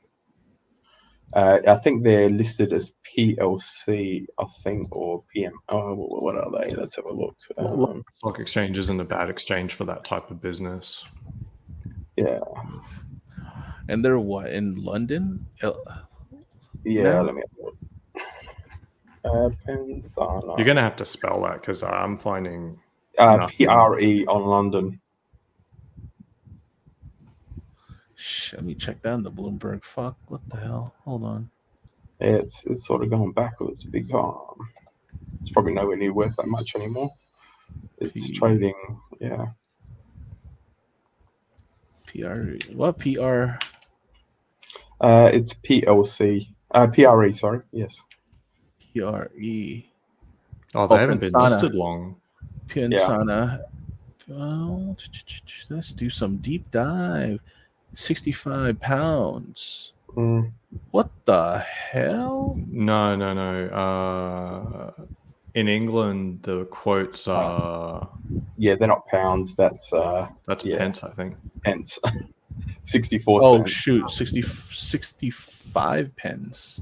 Yeah, but they don't have the like $5 rule like in New York. Like, price doesn't... There's no such thing as a penny stock in the LSE. If you get get my meaning, like, just because an individual share is 65p doesn't mean it's a penny stock. Yeah. 235. Okay, I'm going to run some. 235 million shares outstanding. 1 year rate of return of almost negative 27%. Yep. What? Year-on-year revenue fell 90%? Oh God, I'd get the fuck out of this dog. Yeah, well, I picked them up for so they cost me. Let me tell you something, man. They're about from a 15-year veteran. From a 15-year veteran. If it's cheap for a reason. No one Yeah. wants it. Like I just Well, ran through the numbers right now. You Yeah. got 235 million shares floating, only dealing 179,000 shares average in 30 days. That means who is holding like 98% of the float of the stock? It ain't institutional, man. Because if it Mm. is, if it's like institutionals like Citi, JP Morgan, because if it is, you probably have more shares outstanding. On FT, they've got information about institutional holders. There's only one at 5%. Yeah, see, no one wants it. These were something that I bought ages ago before I understood anything, and I think I bought them at like 6 cents Aussie. So they've gone up a massive amount. So if I sell it now, I'm still way in front. But if you look at back in sort of when was it? When did they list? It was in I think it was October 21. They sort of got up to, well, it would have been more than that. Hang on a sec. They got up to, so when they listed, they got up to 185. So it's 3 times what they were now, and that's what I should. That's when I So should. one pound, 85 pence. Yeah, which That's was fucking what garbage. Is this getting hit by the ESG stuff? Because I'm seeing about the company, it's saying sustainable supplier. Is that part of their shtick that they're like sustainable? It's basically the new tech bubble, but it's ESG. I hate ESG. Oh yeah, look at their website. Building the Anyway, first I world's need to first sustainable magnet supplier. I need to get out of them. That's the thing. Yeah, I think no one wants that. No, this is blown up, JL. Like this whole sustainability type thing. Yeah. It's sort of basically the bucket's being kicked right now. Yeah, well, they're probably worth about 60K, but they're probably definitely not worth 60K now. I think I had about. You know what it's worth to me? Not much. As a market maker, I'll take it for like, I don't know, 2 cents on the dollar. Yeah. That's what it's worth to me. And people like me were buyer of last resort. So if there's no one buying, it's going to be people like me, and you're not going to get a good price. I'll tell you that. No. And I don't do equities. I'm a futures and commodities. So I used to do equities, but it's the same concept. It's just that my markets, we don't go bankrupt. Yeah. You know? Anyway, like I said, yeah. So there's a lot of headwinds here. I mean, they're saying 90% loss of revenue, and the whole ESG market just has like the bottom has fallen out of that. Do you have any attorney friends? I think you should talk to some securities lawyers, man, because that's not cool. Because it's not cool, man. Like, I'm not giving advice, but this is like the right thing to do. You got to talk to like a securities attorney to take care Which of brokerage in Australia sold you this? Yeah, you could go after them and file a complaint with the regulator. It's like, I don't know. Got it here. So, CompuShare was the broker in Australia. No, CompuShare is the registrar. The registrar, yeah. Which platform did you buy it? Oh, I bought them on Pepperstone? ComSeg. ComSeg. Mm. See, this is just ASX listed, right? So yeah, it was, yeah. So look, I've got no issues. Like I said, if I sell them, even if I sell them at what they're trading for, it doesn't really bother me whatsoever. What's the liquidity on their book? Can you see the LSE's book? I was checking it. It's like 180,000 shares traded in 30 days. Oh wow! So that is shit. Okay, that sounds very low even for a manipulated market. Spread of about like oh shit. So it's like what, 65 pence? Is that 100? Is that 30 trading days or 30 calendar days? 30 trading days, not calendar. You don't count the weekends. Yeah, so it's about like just clarifying. It's about a month and like. So they'll do 3,000. Basically 3,000 shares in an entire day. That's garbage. That's so fucking bad. So at 6 pence, Like me, $200 of trading a day.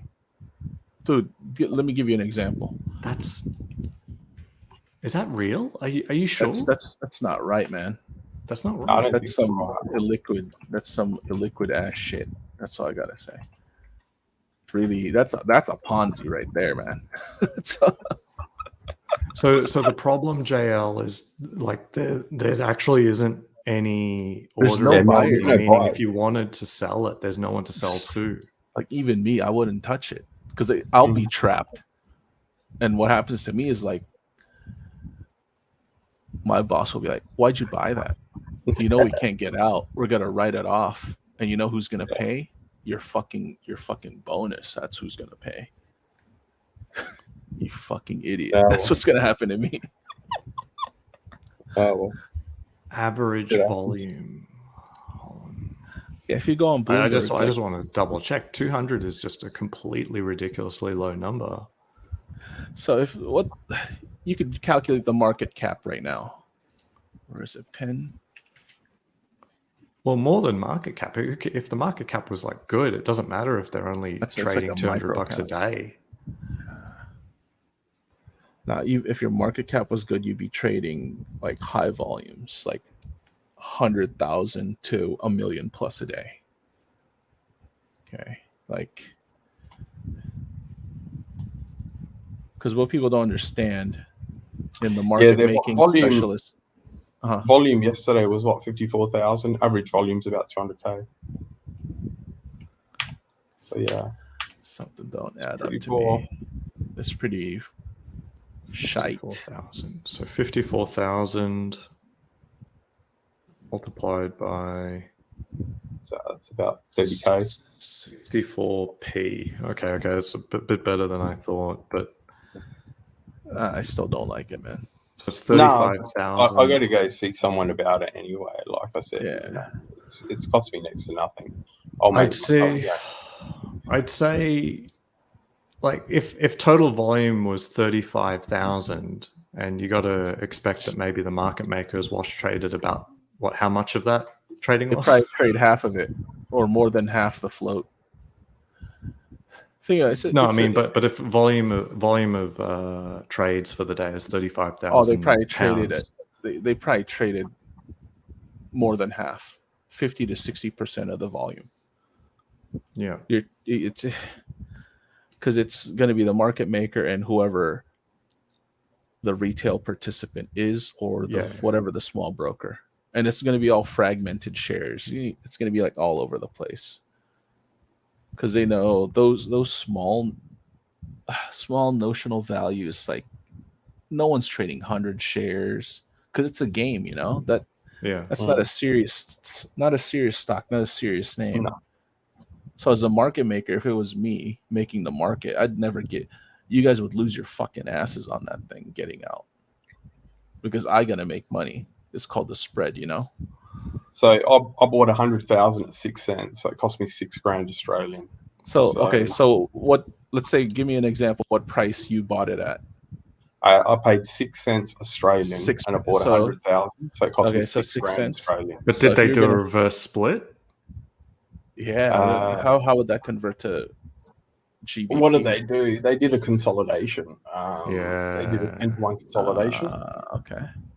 There's no way you've actually paid 6 cents per share today. They've probably done, as you said, a consolidation.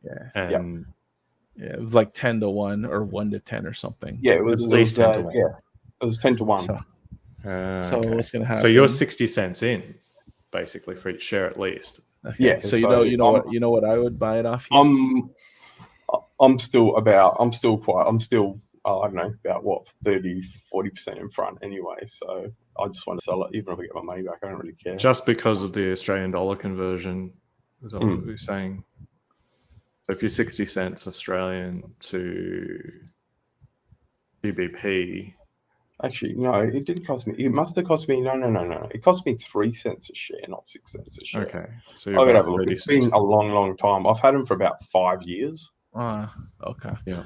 Yeah, so we're calculating from old rates. So you try Yeah. to calculate from there, and then after the calculation in the GBP, you go forward in time and see what GBP is now relative to when it was. But do you know if they've done any other have you got it? Their trading loss, you can see stock splits and reverse split actions. Yeah. Because Yeah, So but I'm they- not right. I'm running other So things right now. PMA. Man. So originally Okay. I bought. Yeah, My originally boss I is like, bought. "Why are you 100. looking at that?" Yeah. Anyway, it doesn't matter, man. Like, who cares? I'll just go.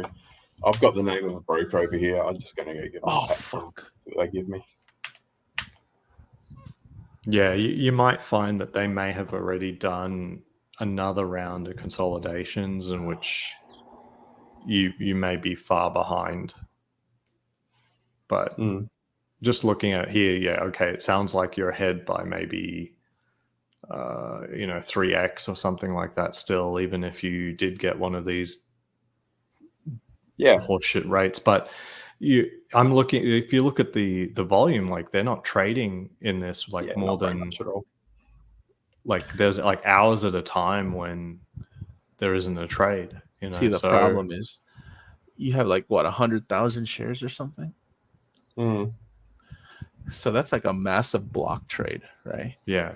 So if I'm gonna get you out of that, I'm gonna ask for a big discount, and you can't really negotiate with me. I'm gonna be like, hey, so you have 100,000 shares on offer, right?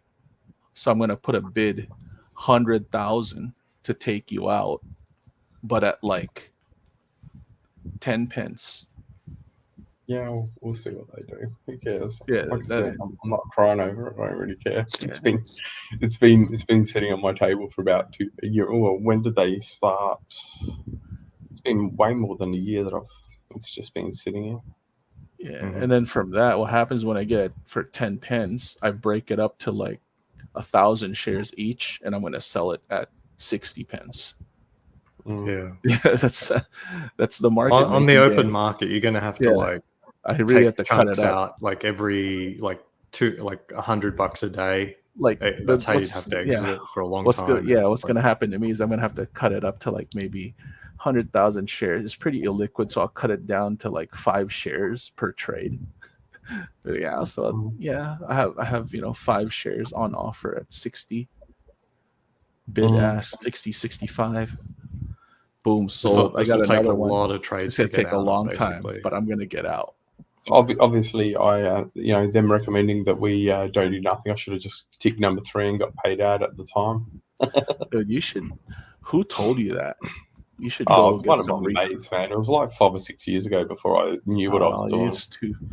It's too late. You can't go after that. Yeah, I think the reality is like the problem is you're going to have to like pull chunk. You're going to have to sell like even if you had a brokerage account right now. If you had, say, $60,000 of this stuff, considering that their daily trade volume is £34,000, you would have to try and exit over the course of like a month. Yeah. Yeah. Nah, that's cool. Like I said, it's not the end of the world. Who cares?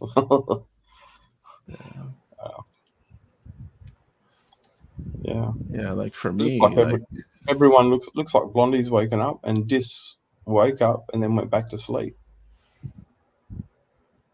Yeah. But you're only in what, $3,000? Yep. Yeah. Just forget about it. Just throw it in the bin. Yeah, that's what I was thinking. You never know. You never know. They go good, and you're up 300K. Fuck it. Then you could get out. Yeah, what's the chance of that? Yeah, exactly. They're going to buy a special. They're going to find a special type of magnet. They'll be bankrupt within a year. Yeah. I wouldn't worry about it. Yeah, they'll restructure it. Well, it's kind of weird because what they did is they listed on the London Stock Exchange because there was some some R&D tax grant or something like that, and that was the reasoning for it. LSE is a good exchange for that type of business, but yeah, not everything. Like when I said that just because the price is low doesn't mean it's a penny stock on the London Stock Exchange, it also doesn't mean it's not a penny stock. Well, given what it the volume that it trades at, that's the problem. There's no clear signal to an investor when you're looking at stuff listed on LSE whether something is like dog shit or really good. There's no distinction. There's no distinction in price. There's no volume level that makes sense and stuff like that. You really got to LSE listed doesn't mean anything. Like it doesn't mean it's shit. It also doesn't mean that it's good. Yeah. But yeah, LSE tends to be better for companies listing if they're like commodities and energy. But like I remember there was a technology company that was listed in LSE because it was easier. And then they listed on NASDAQ and then they got like 5x the valuation because it's just a better market for a technology company. Yeah. Well, I noticed that there's a lot of American startups that sort of, for some reason, list on the ASX. I think it's just more the fact that they're looking for suckers to buy. I think so. There's no one in the US to touch it with a pole. Yeah. Well, Americans have better avenues for investment. Full stop. Yeah, that's right. So, yeah. I'm always you're sort of wary of that. You start to look at like a US-based tech company and they've come to the ASX. Why is that? Yeah.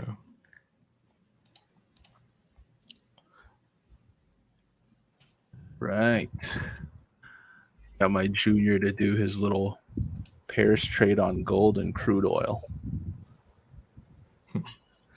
So what's your call on gold? Would you reckon everyone's saying it's gonna go up? Gold is king, man. That's a no-brainer.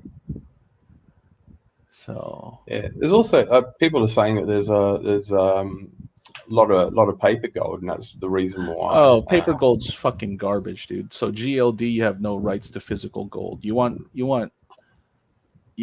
power in terms of gold. You have either physical gold, you get gold bullion, or you get gold futures. Gold futures is what I deal in. Yeah, I exited gold during COVID at about 1800 or something like that. I've held gold for the longest time, but yeah, I just decided it's just not for me anymore. I've got crypto to be that sort of alternative to stocks. It's not a great alternative, but it is not literally gold stocks. Was right at 1800 like a few minutes ago. Yeah, it hasn't moved, man. I exited 2 years ago. It hasn't moved. It's even less. Yeah. So I was holding GLD. I was holding the paper stuff. But I sold it about 170, high 170s, some 180, and now it's 164. Who would have thought that? Ridiculous. Yeah, the calculations of the ETF is off a little bit because they have less exposure when the futures. I was looking at getting bullion from the Perth Mint, right? Get it, and you can buy it today, and they won't deliver it for it's over 2 years now. Yeah, so that's where the real value is, okay? And that one ounce of gold is probably like 2,000 US or more. Okay. I don't know. Like all I know is like it does not perform very well, in my opinion. That's a non-yielding asset. So, in my this is like trading loss. Like I don't think you've ever heard me speculate on anything, but gold versus Bitcoin, I'd be like all in on Bitcoin. No, like between those two assets, I'll stick to physical gold any day. You don't reckon the government's going to get together and kill Bitcoin and going to come up with they could seriously, the government could just straight up make you a criminal overnight. Come and take it. I'm already a criminal. Yeah. I'm a felon many times over. They can make me a felon more times again. They can ban Bitcoin for the 50th time. It won't and then change they'll sanction your bank accounts.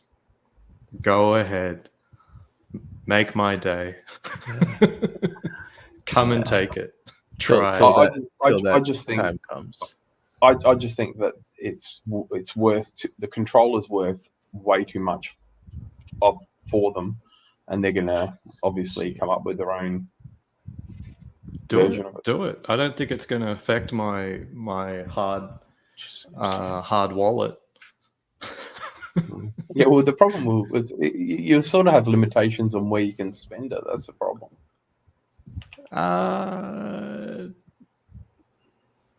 What's that phrase from Jurassic Park? Nature finds its way. Something like that. You try find real good money being unable to be used. That's not going to last for very long. See, the problem is it's exactly what Trading Loss was saying. You're going to buy something from a business, you buy it in Bitcoin. Like someone eventually has to convert it over. Well, I guess they don't have to. They don't have to. Eventually, 1 Bitcoin will equal 1 Bitcoin. Yeah. Yeah, that's not my space. I just short the futures on that, if anything. That's well, you my wouldn't have made exposure money to in the last month. You would have been brutalized. No.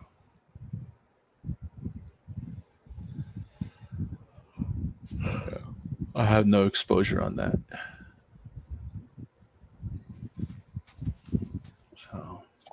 So where's a good place to park some cash in tech in the US? Oh, I Google, don't man. speculate. Like as I said, that whole Bitcoin spiel there versus gold, that's the closest you'll get me to speculating. Yeah.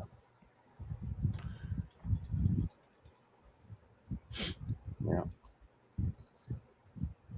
Oh.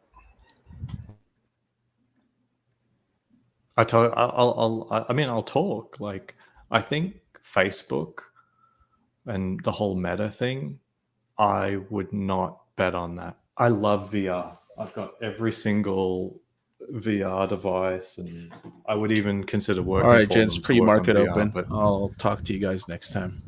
see you, Good Trading chatting. Loss. Great to catch See ya. up. See you, mate. Bye-bye. Bye. Their proposed